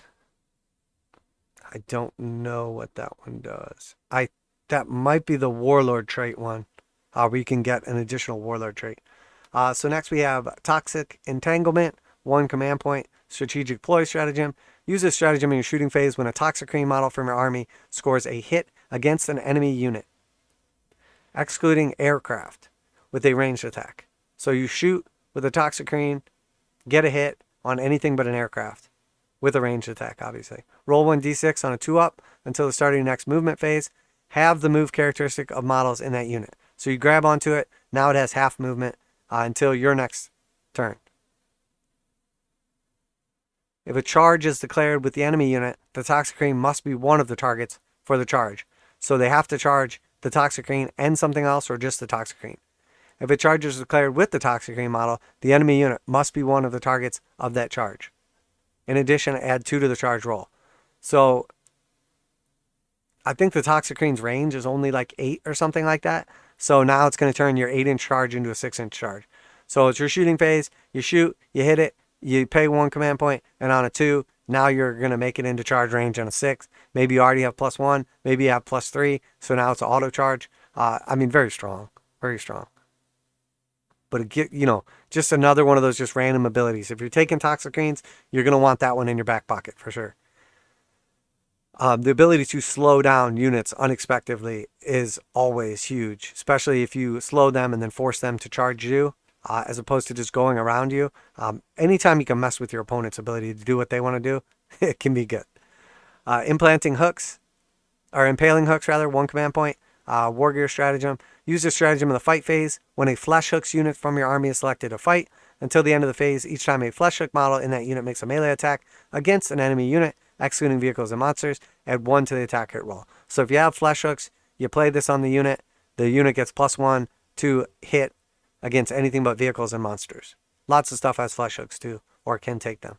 Psychotropic Venom, 1 command point. War gear stratagem. Use this stratagem at the start of the morale phase. Select 1 enemy unit, excluding vehicle units, within engagement range of a lash whip or toxic lashes unit from your army.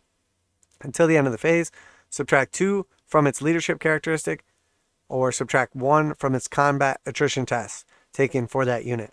So again, if you have a lash whip in your army or toxic lashes, this can be useful at the right time to force somebody to fail a morale test or spend command points, to essentially auto pass it.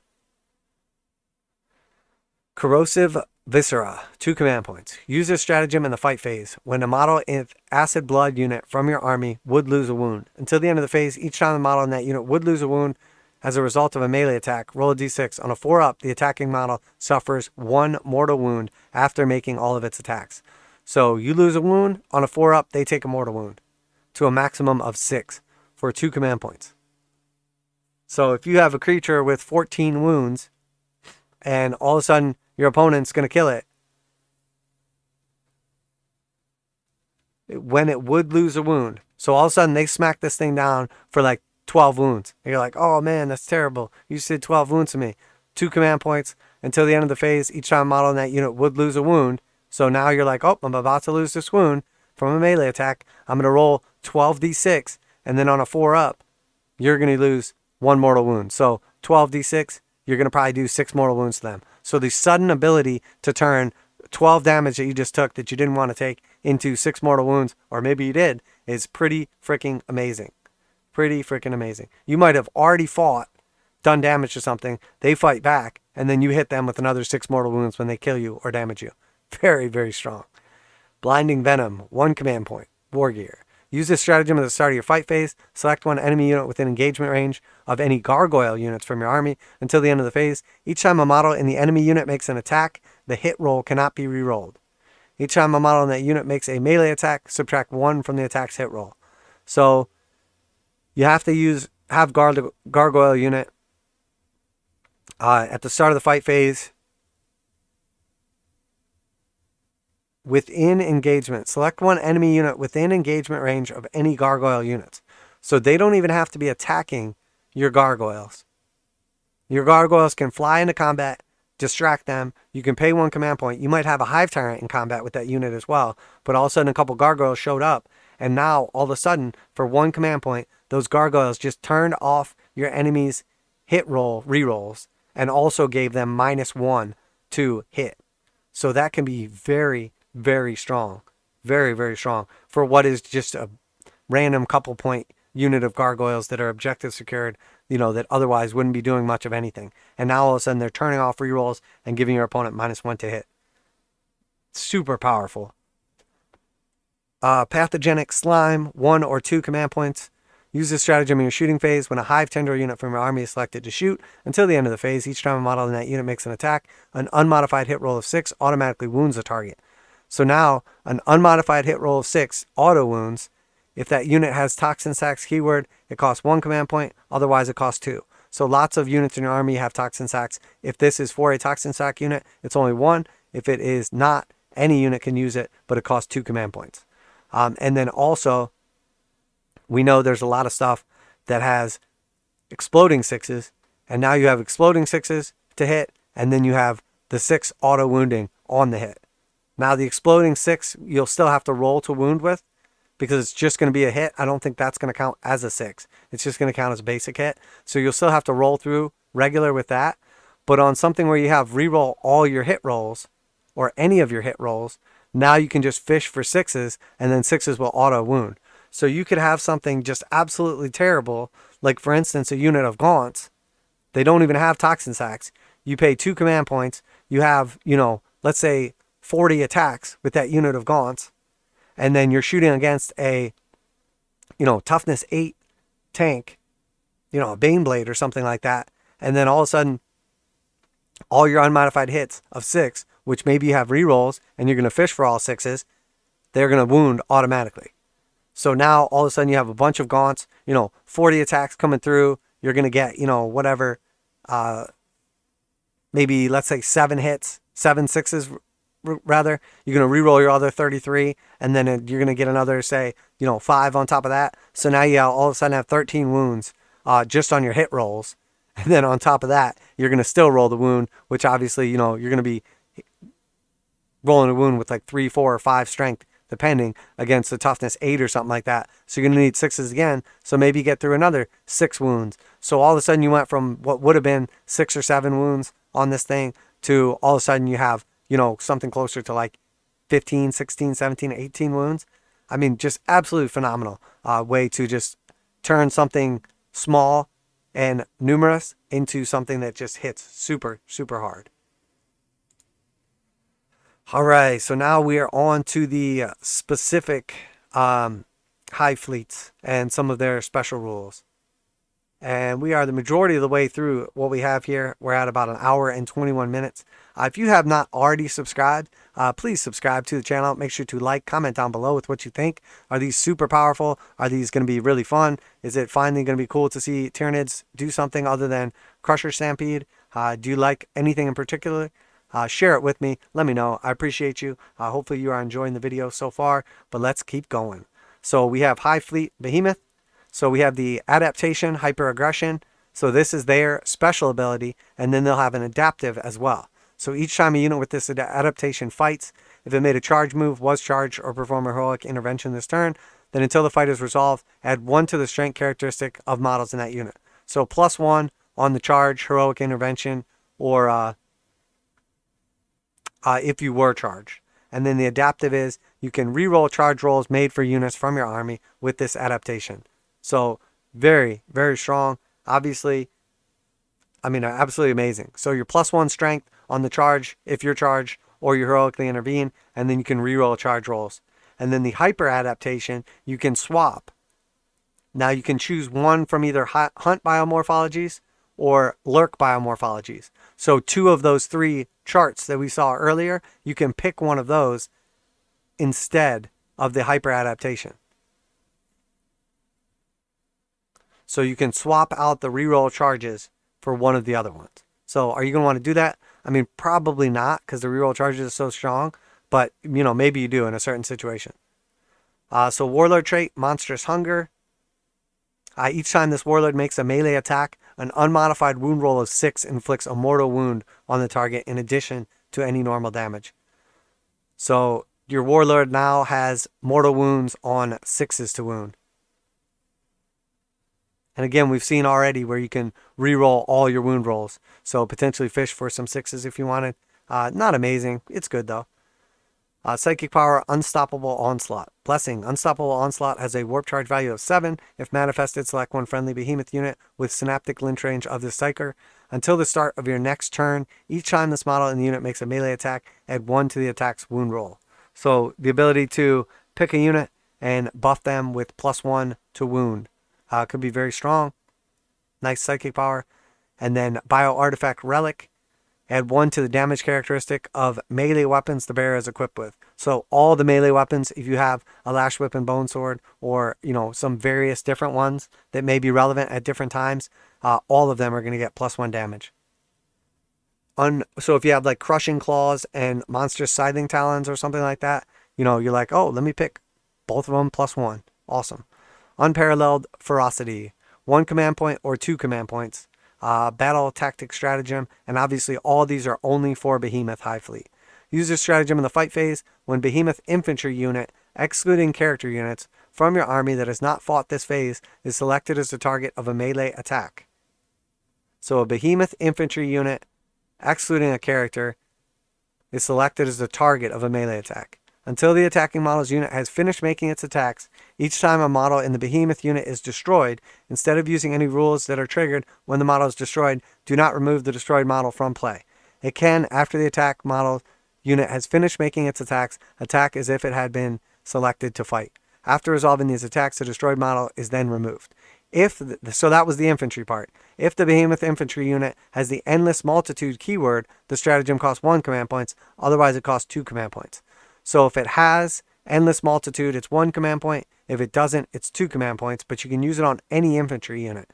So it can't be a character. It has to be infantry. You forego any special death rules, but you automatically get to fight even if you're killed. So again, another very strong power. Behemoth looks nice. It definitely looks good. So now we have Kraken. Unleash the Kraken.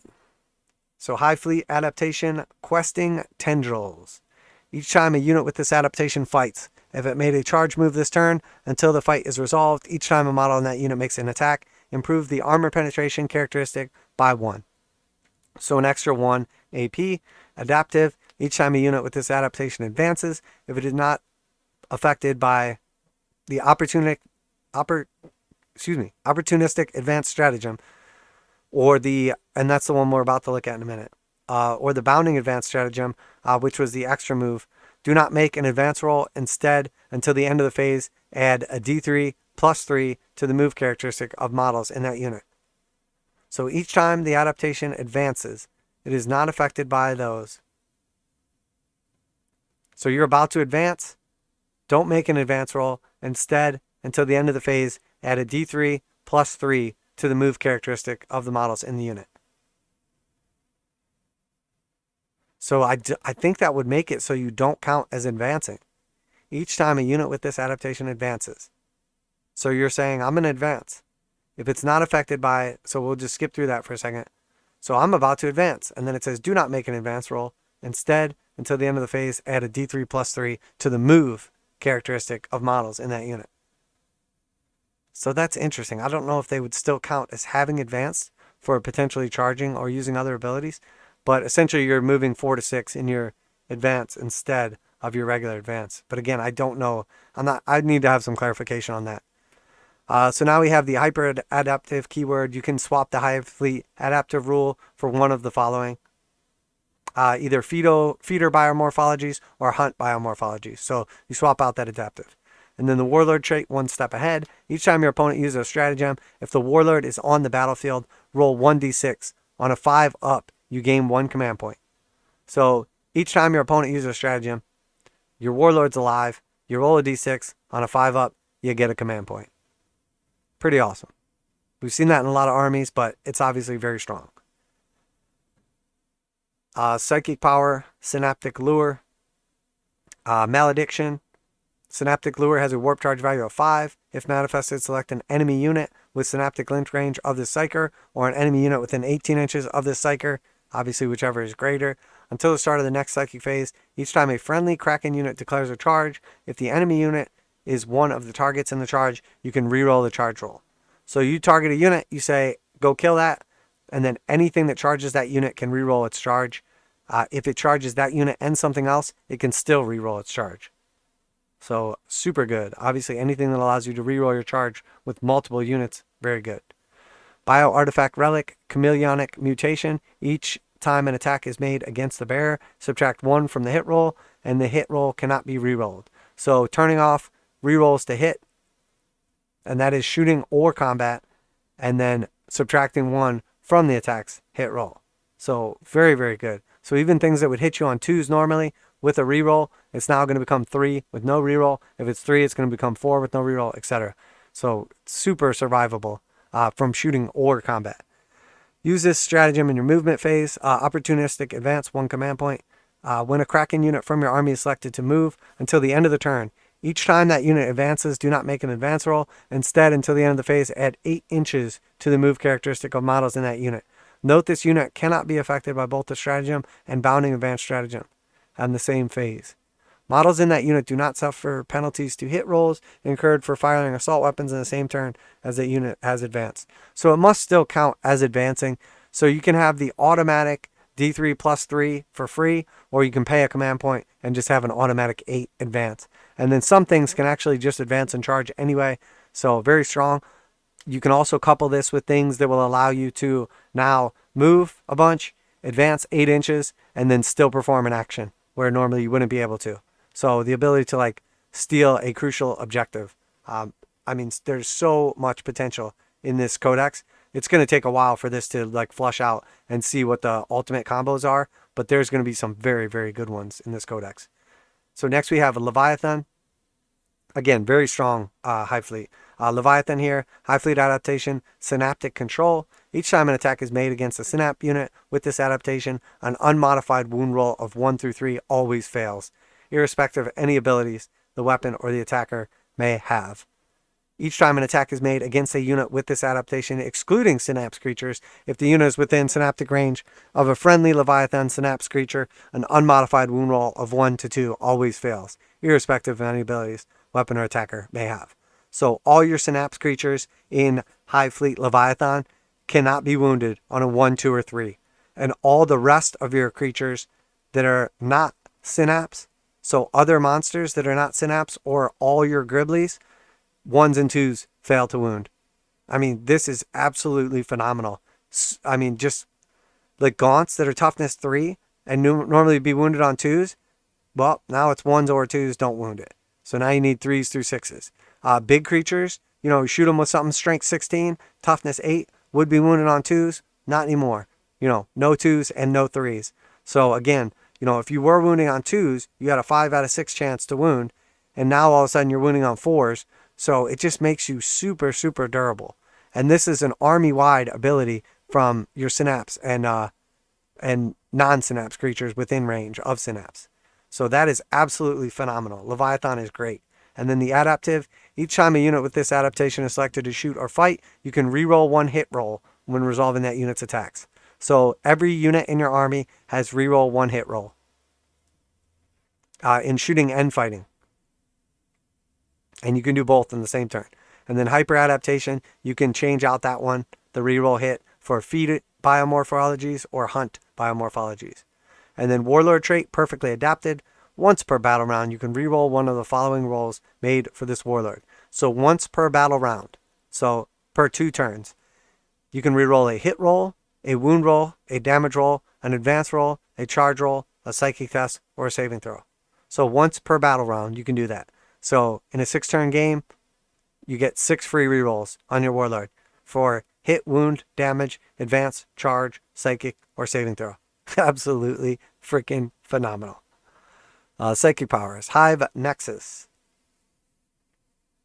Hive Nexus is a blessing. Hive Nexus has a warp charge value of 7. If manifested, select 1 friendly Leviathan unit with synaptic link range of the Psyker, and select 1 synaptic imperative ability of a friendly Leviathan synapse creature model that is also within synaptic range of the Psyker. Until the start of the next turn, that unit benefits from that synaptic model's synaptic imperative ability as if it was active for your army, in addition to the one that is currently active for your army, and if they are within 6 inches of each other.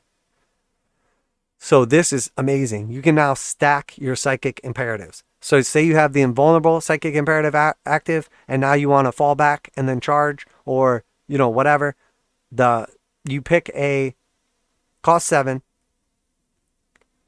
select 1 friendly Leviathan unit within synaptic link range of the Psyker, so within 6 or whatever your synaptic link range is, and then you select 1 of your synaptic imperative abilities of a friendly Leviathan synapse model that is also within synaptic range. So you have to be close to this unit, you have to be close to the second unit. They could be the same unit though. It could be, you could have a nearby, let's say Hive Tyrant, and you want to grant him his own Hive Tyrant ability, and he already has the Zoanthrope ability. Now he has the Zoanthrope ability active. You select him for both, as a target of both, and then now he can fall back and charge. Or it could be two different units. But very, very good. Obviously, if you have the Synaptic creature in the middle and he has a, say, 3-inch base, and then there's 6 inches on each side, you now have basically a 15-inch range between target 1 and target 2 to be able to grant that ability. But the ability to stack these, again, very, very strong. Very strong. Bio Artifact Relic, Perception Node. In the reinforcement step of your opponent's movement phase, each time an enemy unit is set up as reinforcements within 18 inches of the bearer, you can select one friendly Leviathan core or Leviathan character unit within 6 inches of the bearer. If you do so, that friendly unit can shoot as if it were your shooting phase, but its models can only target the enemy reinforcement unit. A unit cannot be selected to fire more than once per phase as a result of this relic. So, this is stunning. Each time an enemy unit is set up as reinforcements within 18 inches of the bearer. So now again, if you have, say, a 3-inch base, you have an 18-inch bubble in either direction. So now you have a 39-inch null zone where if somebody deep strikes, you can select one friendly Leviathan core or Leviathan character unit. So you could select yourself, because it just has to be a Leviathan core or character unit within 6 inches. And then if you do so, that friendly unit can shoot as if it were your shooting phase. So they pop in within that 40-inch bubble, and now you get to shoot with that character or with a close by unit of gaunts or another character, etc. Very, very strong. And it's not just once. It's in the reinforcement step of your opponent's movement phase each time an enemy unit is set up from reinforcements. So if they try to drop in with like 3 individual Terminator models, and you have the character with this ability and then 2 other units nearby, you can shoot at each of those models one time with one of those 3 units. So all of a sudden, that Terminator has to take a character shooting phase, this character shooting phase, and then a core unit nearby shooting phase. Very, very strong. Now, you can't select the fire more than once per phase as a result of this weapon, or relic rather. So you can only pick each unit once. So the bearer can do it the first time, or somebody else can do it, and then you can do it to any other unit that hasn't been selected, but you cannot do it multiple times with the same unit. That is extremely powerful. And then combined assault, 1 command point, battle tactic stratagem. Use this stratagem in the fight phase. Select one enemy unit within engagement range of 2 or more Leviathan units from your army. Until the end of the phase, each time a Leviathan model makes a melee attack against that enemy unit, improve the armor penetration characteristic of that attack by 1. So you have a unit that is in engagement range of 2 or more Leviathan units from your army. Until the end of the phase, each time a Leviathan model makes a attack against that unit, it gets an extra -1 AP. So not bad. If you're fighting something like a Custodes unit and you have 2 or 3 or more units in combat with it, and maybe they're only -1 AP, or maybe they're -3 AP, all of a sudden it's -4 AP or -2 AP, but 1 command point and everything against that unit is an extra -1. So, let's be real here. Leviathan is by far the strongest so far. Absolutely stunning set of rules. So next we have Gorgon. So Gorgon, Hive Fleet adaptation, adaptive toxins. Each time an attack is made by a model with this adaptation against a unit, excluding vehicles and Titanic units, an unmodified wound roll of 4 is always successful. So anything in your army against anything but vehicles and Titanic rolls to wound. Doesn't have to be combat or shooting. Anytime you roll to wound, anything but a vehicle or Titanic, 4 up, always successful. So it's like the ultimate poison rule. Each time a unit with this adaptation is selected to shoot or fight, you can reroll 1 wound roll. So you can do 1 wound in the shooting phase, 1 wound in the fight phase, and then in your opponent's turn, another 1 wound in the fight phase, each time. And then you can swap that out potentially for a feed biomorphology or a lurk biomorphology if you would rather. But obviously that's very good. Warlord Trait, Lethal Miasma. At the start of the fight phase, roll 1d6 for each enemy unit within 3 inches of this Warlord. On a 2 through 5, the enemy unit suffers 1 mortal wound. On a 6, the enemy unit suffers a d3. So at the start of the fight phase, you have X amounts of units within 3 inches of your Warlord.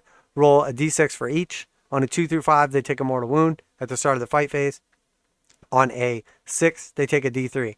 And that is at the start of the fight phase in general. So 1 on your turn, 1 on your opponent's turn. And it could be, 1, 2, 3, 5 units. Who knows?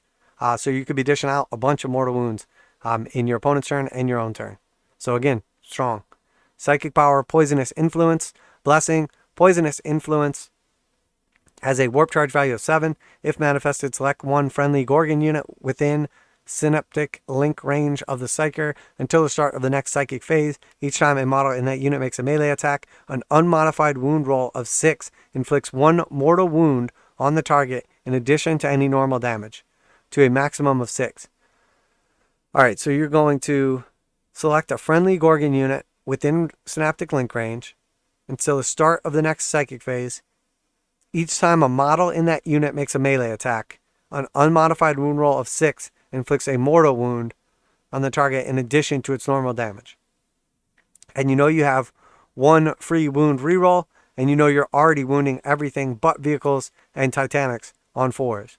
So again, you can do a maximum of 6 mortal wounds with this, but if you have a bunch of gaunts or something with a bunch of attacks, you could do, easily 6 mortal wounds in a single phase with this. Bio Artifact Relic, Hypermorphic Biology. Add 1 to the toughness characteristic of the bear. So you could have something with, 7 go to 8 or 8 go to 9. If the bear's characteristics can change as they suffer damage, they are considered to have double the number of wounds remaining for the purpose of determining what those characteristics are.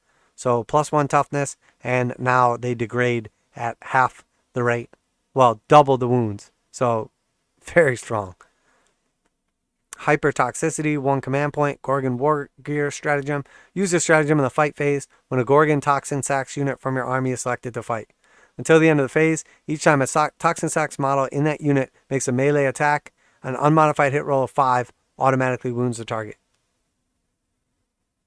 So, this is so powerful.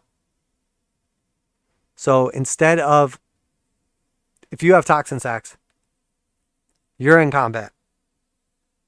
You pay 1 command point for your Toxin Sacs unit. And now it makes its melee attacks, unmodified hit rolls of 5 up, automatically wound. So instead of rolling for your poison to wound, any 5s to hit are just automatically wounds. And there's no restriction on this against vehicles, monsters, characters, anything like that. So you literally have a bunch of gaunts run up to, a knight, and they have 60 attacks, and all of a sudden you just got 12 wounds on the knight. Plus you have all the rest of your stuff to roll through. And normally vehicle and titanic wouldn't be affected by the poison roll, but in this case they are. So very, very strong. Again, another, very nice Hive fleet. Some of these, we're going to see probably 2 main ones, and that's probably going to be one of them. So tunnel networks for Jorgamundr, or however you say it. This is their Hive fleet adaptation. Each time a ranged attack targets a monster with this adaptation, if the attacker is more than 18 inches away, target is treated as having the benefit of dense cover against the attack. And then each time a ranged attack targets a unit, excluding a monster, with this adaptation, if the attacker is more than 12 inches away, target is treated as having the benefits of dense cover. So at more than 12, everything has dense cover. And then at 18, monsters have dense cover. I should have said it the other way around.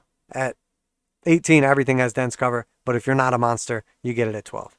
And then adaptive rule, each time a unit with this adaptation is targeted by a weapon with the blast rule, have the number of models in the unit rounding up when determining how many attacks are made with this weapon.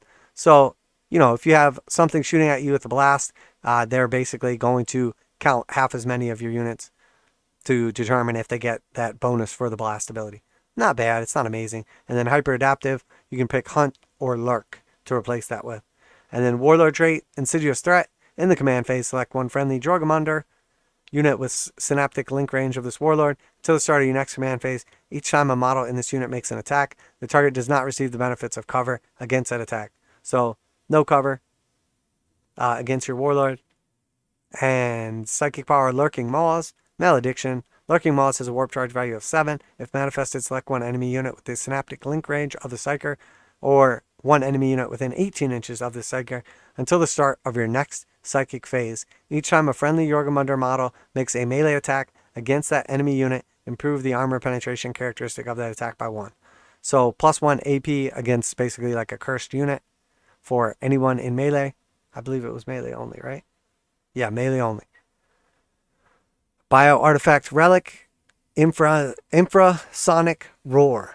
At the end of your movement phase, select one enemy unit within 12 inches of the bear. Roll 3d6. If the result is equal to or higher than the enemy unit's leadership characteristic, till the start of your next movement phase, the unit cannot perform actions.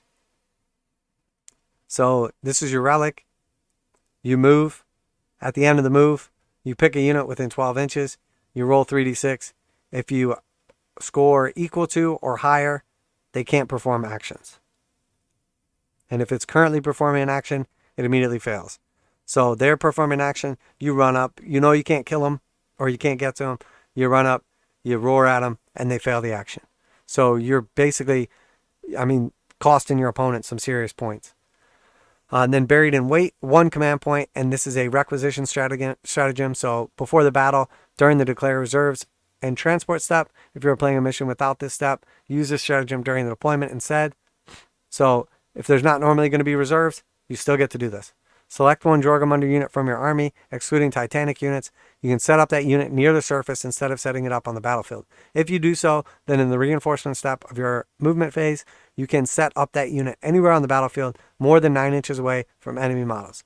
You can only use this stratagem once, unless you're playing a strike force battle, in which case you can use it twice, or onslaught battle, in which case you can use it 3 times. So you could pay 3 command points on an onslaught game and drop 3 units that would not normally be eligible for strategic reserves into strategic reserves. And even if the mission you're playing doesn't have strategic reserves, well, you still get it anyway. Not bad. That's definitely an underwhelming Hive fleet. So Kronos is next. Kronos, Hive Fleet adaptation, Bio Barrage, add 4 to the range characteristic of ranged weapons that models with the adaptation are equipped with. So +4 to the range of all weapons. Adaptive, each time a model with this adaptation makes a ranged attack, the target units within half range improve the armor penetration characteristic of the attack by 1. So it increases the range by 4 inches, and then if they're within half range, it's an extra 1 AP. Not bad. You can swap that out for Feed or Lurk Biomorphologies. Warlord Traits, Soul Hunger. Now this is an aura. While an enemy psyker unit is within 18 inches of this warlord, each time a psychic test is taken for that unit, it suffers perils of the warp on any dice roll that includes a double, instead of only a double 1 or double 6. So this was previously around, but now you have an 18-inch bubble around your warlord, any doubles, and they suffer perils of the warp. So pretty good anti-psyker ability. And then psychic power, Symbio Storm, Blessing. Symbio Storm has a warp charge value of 7. If manifested, select one friendly Kronos unit within synaptic link range of the psyker. So this does not give you a range for it, though. A lot of the other ones says within synaptic link range or within whatever. This has to be synaptic link range. Till the start of your next psychic phase, each time a model in that unit makes a ranged attack, add 1 to the strength of that attack. So not bad. +1 strength for ranged attacks only. So potentially an extra -1 AP, an extra +1 strength, an extra +4 range. Okay so far. Not that exciting. Bio Artifact Relic Null Node. In your command phase, select one enemy unit within synaptic link range of the bear. Till the start of your next command phase, each time a model in that unit makes an attack, the hit roll cannot be rerolled, and the wound roll cannot be rerolled. Psychic tests taken for this unit cannot be rerolled. So it completely turns off hit, wound, and psychic test rerolls on one unit within synapse range. This is pretty dang good. Now, is it enough to bring Kronos back and make them amazing? I don't think so, but this is by far their strongest ability. Being able to turn off hit rolls and wound rolls and psychic rerolls on one unit within, its bubble is good, but I don't think it's not going to make them great. I just don't think they have enough otherwise. Now, if you're making a strictly Tyranid shooting army, maybe this is the army for you, but I don't think it's going to compete with some of the other ones. The Deepest Shadow, 1 command point, Epic Deed Stratagem. Use this stratagem in your opponent's psychic phase. When an enemy unit fails a psychic test, select 1 Kronos Psyker unit from your army within 18 inches of that unit. That unit suffers a D3 mortal wounds, and until the end of the phase, that Kronos Psyker gains the following ability. So, the enemy unit fails a psychic test within 18 inches of your Kronos Psyker. The enemy unit now suffers a D3 mortal wounds, and until the end of the phase, the Deepest Shadow aura ability goes into effect. While an enemy Psyker unit is within 18 inches of this unit, each time a psychic test is taken for that unit is failed, the unit suffers a D3 mortal wounds. So you basically, your opponent fails a psychic test, you pay a command point. Now you have an 18 bubble around your Psyker. The unit takes a D3 mortal wounds, and then now you have a permanent bubble around your Psyker.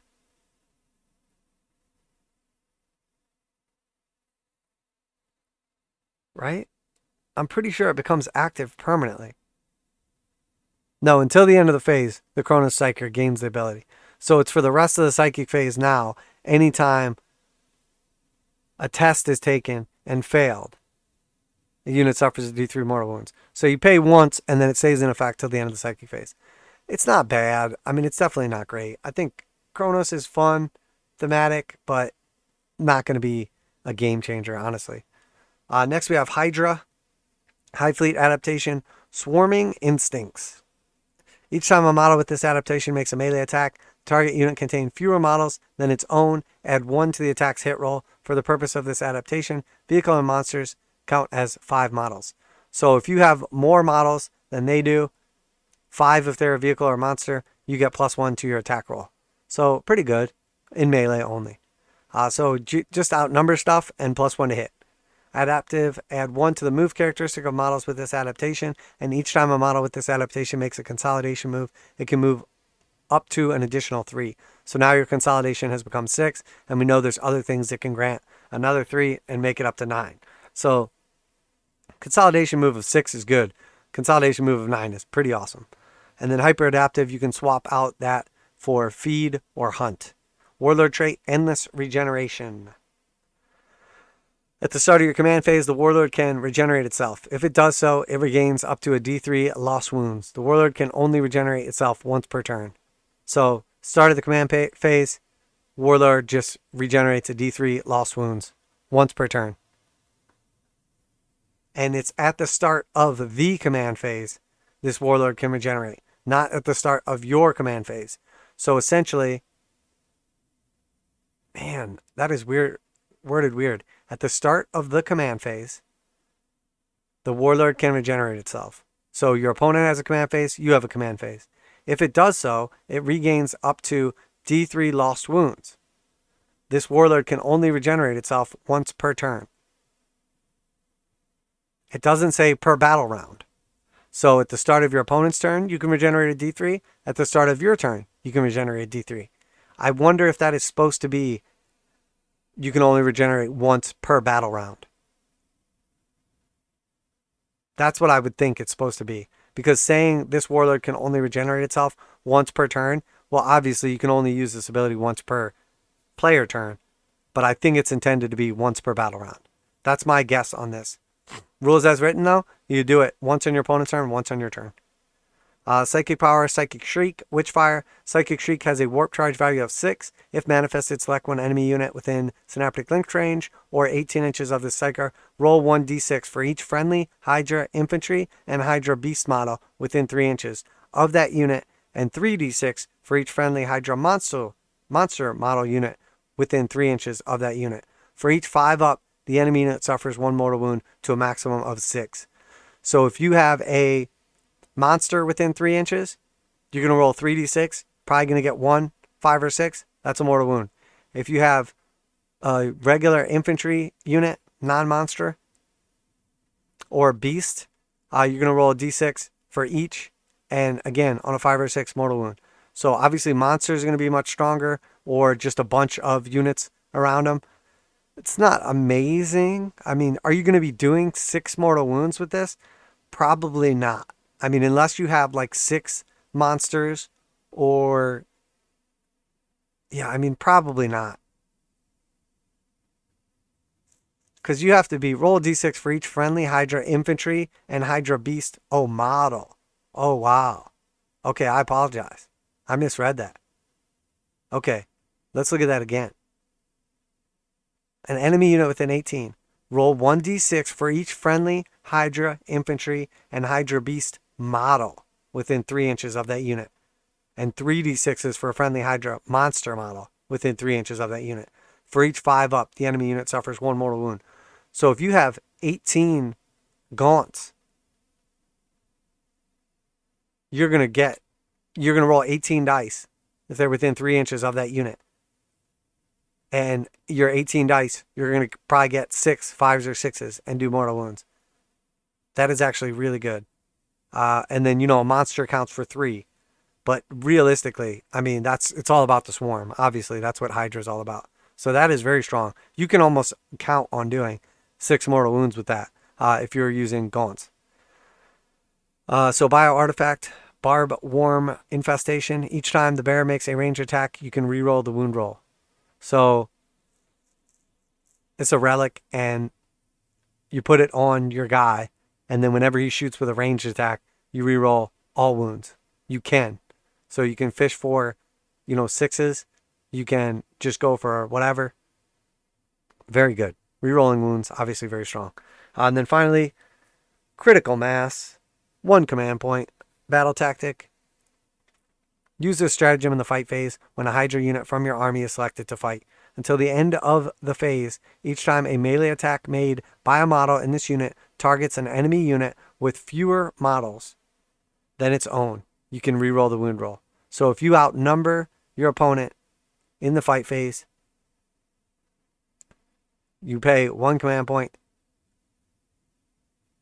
when you selected to fight. Until the end of the phase, each time a melee attack made by a model in that unit targets an enemy unit with fewer models. So if you just outnumber them, you can reroll your wounds. So obviously, again, giving a big gaunt unit the ability to reroll all its wounds in combat, pretty strong. And then when you add that up with +1 to attack, if you outnumber them, you're +1 to hit, and then all of a sudden you are rerolling all your wounds. Very good. Hydra, it's good. If you're going to play a swarm army, Hydra is probably the army for you. Again, probably not going to compete with like Kraken and Leviathan, honestly. It's good though. All right, so we are at 1 hour and 57 minutes, just about done. We're going to go through the weapon profiles, the war gear, and then also our points. And then that is it for today. Again, if you are enjoying this video, if you're still watching, make sure to like and subscribe. Really helps out the channel. And obviously, it is absolutely free. But hopefully you are enjoying this. So let's take a look at the weapon profiles. So, and then we'll go through the data sheets for, actually, you know what? I don't think we're going to look at data sheets. So weapon profiles. We have acid spray, 18 inches, heavy D6 plus 6, so 7 to 12, strength 6, -3, damage 2, automatically hits. So you spray out a ton of strength 6, -3, 2 damage hits. It's between 7 and 12. Barb Strangler, 36-inch range, assault D6, strength 6, -1, 1 damage blast. Okay, the unique one is pretty good. Bioelectric Pulse, 12-inch range, assault 8, strength 5, 0 AP, 1 damage. Not bad. Obviously that's going to be on the Prime, Trigon Prime. Bioelectric pulse with the containment spines. Oh no, that's on the regular Trigon. Sorry, this is on the prime. 12-inch range, assault 8, strength 5, AP -2, 1 damage. So the prime is going to get an extra AP -2 over the regular Trigon. Bioplasma, 12-inch range, assault D3, strength 6 -3, 1 damage blast. Bioplasmic cannon, 36-inch range, heavy D3 plus 6. So this is your exocrine. It has blast. You're going to do 6 plus a D3, so 7 to 9 shots at strength 8, -4 AP, and 3 damage. So pretty devastating. And then if you're shooting, a unit blast keyword is going to let you basically turn that into 9. Bioplasmic Scream, 18-inch range, assault D6, strength 8, -4, 1 damage blast. Death Spitter, 24-inch range, assault 3, strength 5, -2, 1 damage. Death Spitter with Slimer Maggots, 24-inch range, assault 3, strength 7, -3, 1 damage. So 2 extra strength, 1 extra AP for the maggots. And then the Devourer, 18-inch range, assault 5, strength 4, 0 AP, 1 damage. Devourer with Brain Leech Worms, 18-inch range, assault 6, strength 6, 0 AP, 1 damage. So the Brain Leech Worms are going to give you an extra 1 shot from 5 to 6, and then an extra 2 strength from 4 to 6. And then the Drool Cannon, 18-inch range, assault 2d6, so between 2 and 12 shots at strength 6, AP -2, 1 damage. Each time an attack is made with this weapon, the attack automatically hits its target. So you're going to hit with between 2 and 12 shots at strength 6, -2 AP, 1 damage. Flame Spurt, Burning Spray, and Pyro Gout. So it has 2 different ways to attack right now. You got to pick in advance which one you're going to use. It's either range 12 or range 18, assault D6 or assault 2d6, strength 6 or strength 4, AP -2 or AP -1, damage 2 or damage 1 rather.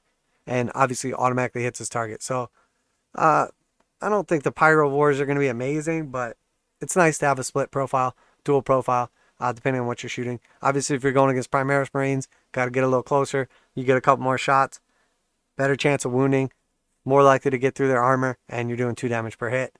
If you're shooting at, a bunch of gaunts or something, you get that spray.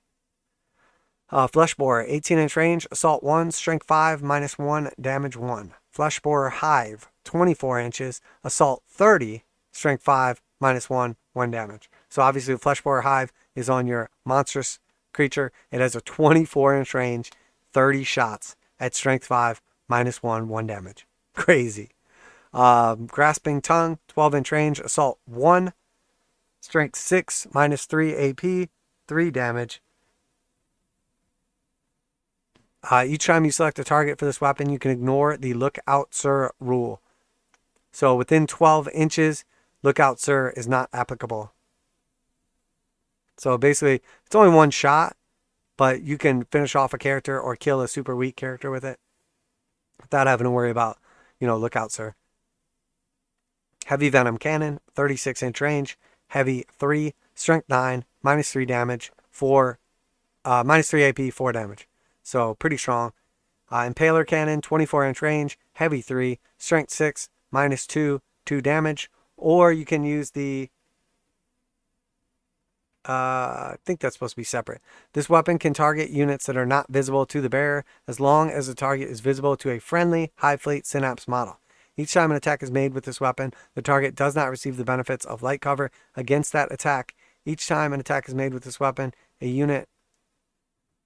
Oh, no, I think that's the 2. I think the 2 are put together on accident. So it's basically you shoot with the Impaler Cannon. It's same as it was before for the Hive Guard. 24-inch range, heavy 3, strength 6, -2, 2 damage. And they have changed the way the indirect fire works. So it can target units that are not visible to the bearer as long as the target is visible to a friendly Synapse model. And the target does not receive the benefits of cover. That's probably how indirect fire should work. Something important has to be able to see it, or something has to be able to see it, and then point it out. I like that rule. I think it's good. I think it's fair. So Massive Toxin Lashes, shooting 8-inch range, 2d6 shots, user -2, 1 damage.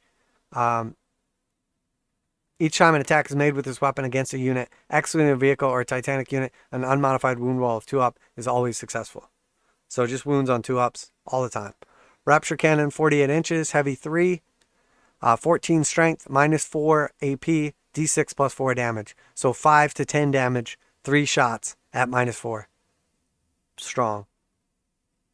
Shock Cannon, 36-inch range, assault 2, strength 7, minus 2, 3 damage. And each time an attack is made with this weapon against a vehicle unit, an unmodified wound roll of 4 plus successfully wounds targets and inflicts 1 mortal wound in addition to any normal damage.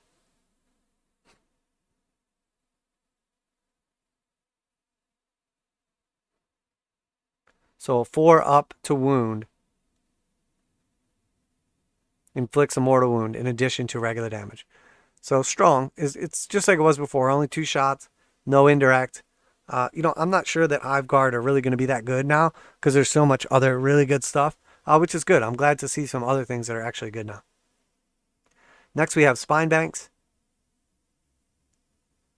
6-inch range, assault 5, strength 5, 0 AP, 1 damage. Spine Fists, 12-inch range, pistol 2, strength 5, minus 1, 1 damage.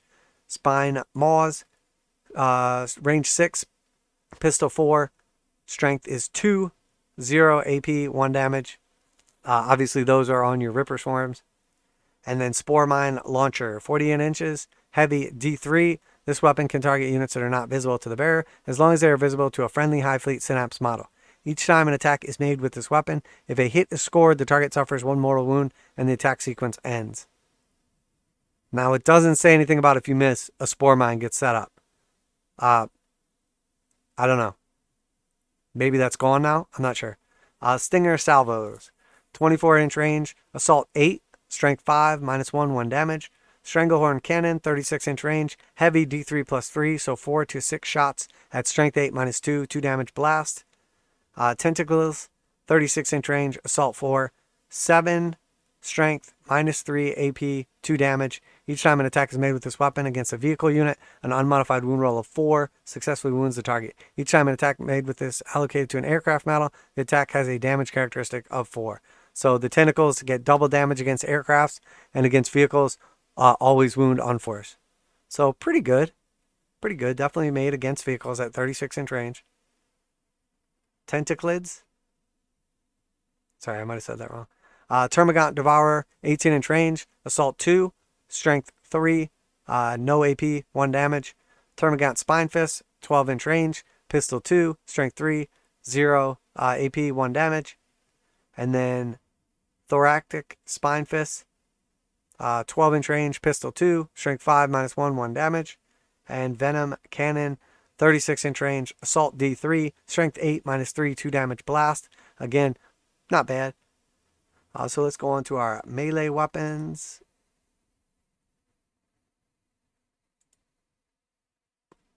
Alright, so melee weapons. Barbed Orrupositor. Melee. Plus 1 strength, minus 1 AP, damage 1, parasitic infection. Each time the bearer fights, it makes 1 additional attack with this weapon, and no more than 1 attack can be made with this weapon while resolving that fight.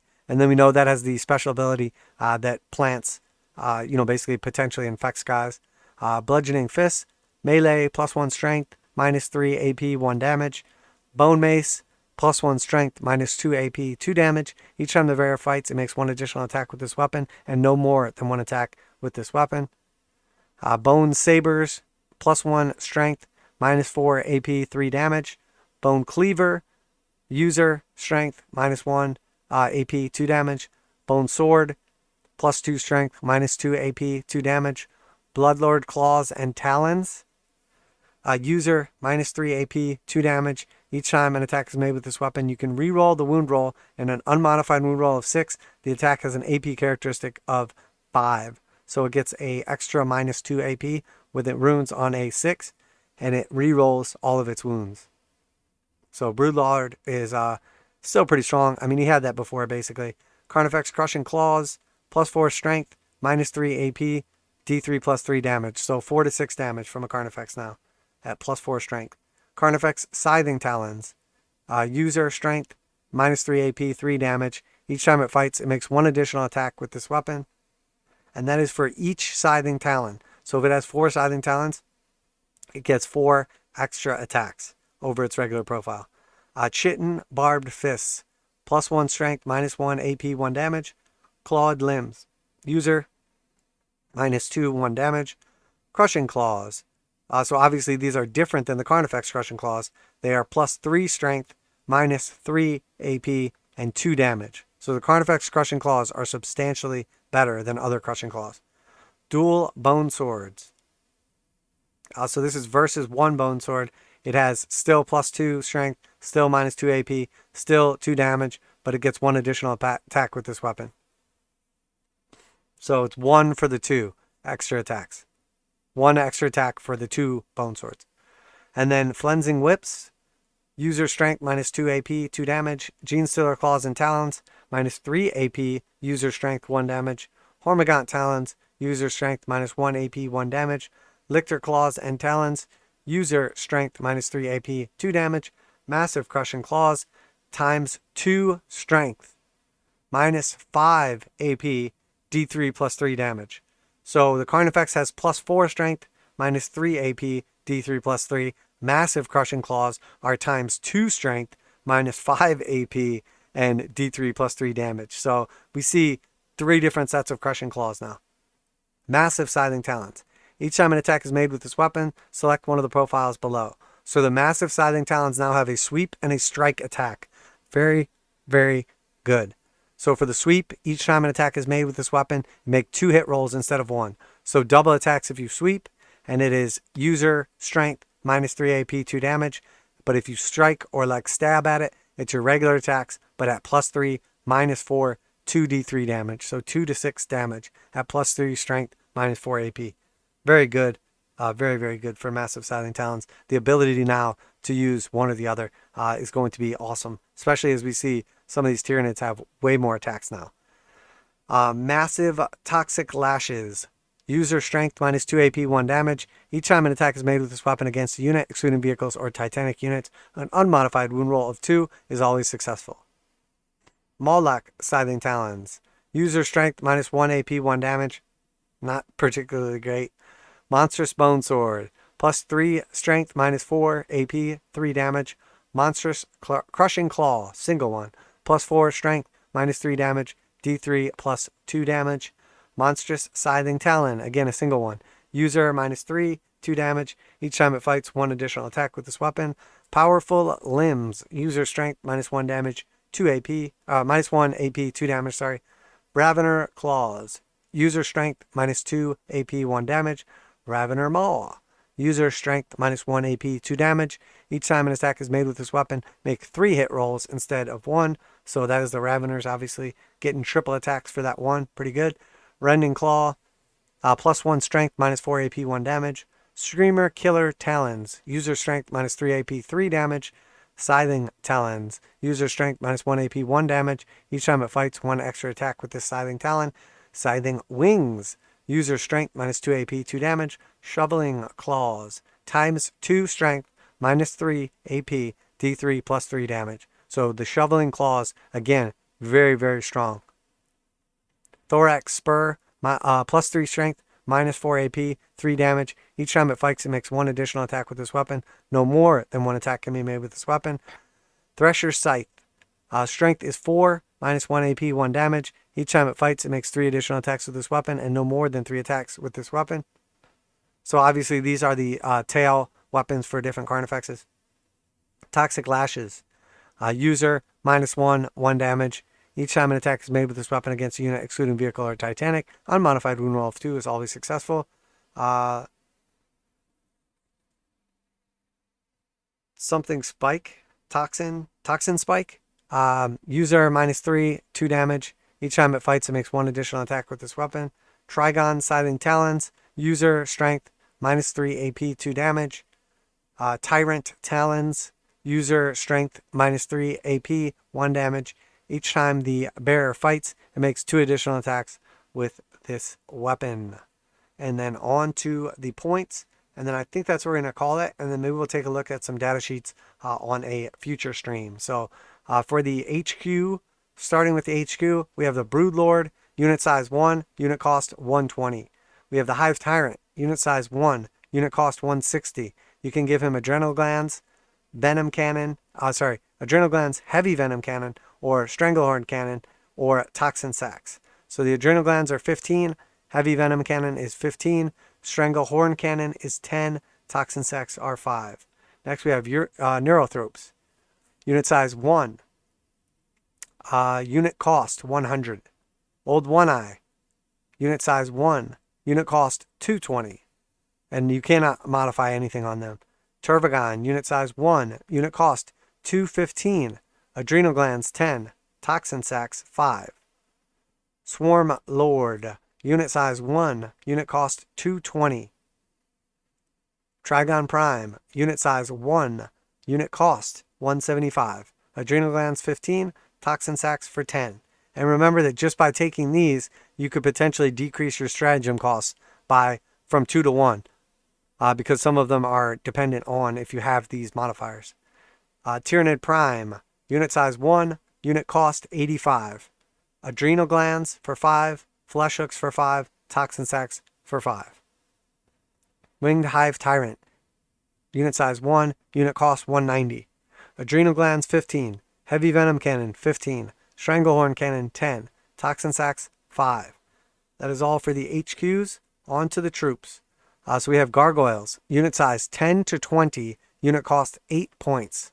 So a 10-man gargoyle unit is 80 points, and we know they have that amazing stratagem. So might not be a bad thing to just kind of have waiting for the right opportunity.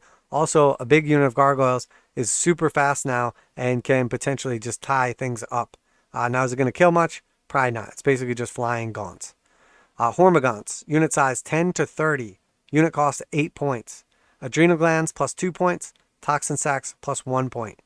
So again, Hormagaunts between 8 and 10 points. 30 of them though. Termagants 10 to 30, unit cost 7 points. You can give them adrenal glands, you can give them a devourer, or you can give them toxin sacks for plus 1 point. So devourers obviously not as good as they were before, but now they're only 1 additional point. So 7 points for regular gaunts base cost, or 8 with a devourer, and then you can potentially give them adrenal glands or toxic sacks. Tyranid warriors, unit size 3 to 9, unit cost 25 points per model. Adrenal glands 15 points, barbed strangler 5 points, flesh hooks 5 points, toxin sacks 10 points, venom cannon 5 points. And that is it for the troops. So we see termagants, warriors, hormagaunts, and gargoyles in the troops slots. Death Leaper, unit size 1, unit cost 95. Gene Stealers, this is our elites obviously, unit size 5 to 10, so smaller units of Gene Stealers. Unit cost 16 points per model. Extended Carapace plus 1, Infestation Node plus 20, Toxin Sacks plus 3. But the Gene Stealers have some pretty awesome rules now. Horror Specs, unit size 1, unit cost 170. Lictor, unit size 1, unit cost 70. Not 170, just 70 if I sound that weird. Maleceptor, unit size 1, unit cost 170. Pyrovores, unit size 1 to 3, unit cost 30 per model. Toxicrene, unit size 1, unit cost 150. Tyrant Guard, unit size 3 to 6, unit cost 40 per model. You can have adrenal glands for 15, crushing claw, single for 10, or toxin sacks for 10. Venom Thropes, unit size 3 to 6, unit cost 35 per model. Zoanthropes, unit size 3 to 6, unit cost 50 per model. And our next page, we have our fast attacks. Maluk, unit 1, cost 125, adrenal glands for 10, or toxin sacks for 10. Muclid Spores, unit size 1 to 3, unit cost 20 points. Parasite of Mortrex, 1 model, 80 points. Raveners, 3 to 9 models, 30 points per model. Ripper Swarms, 3 to 9 models, 15 per model. Spine Maws cost plus 10.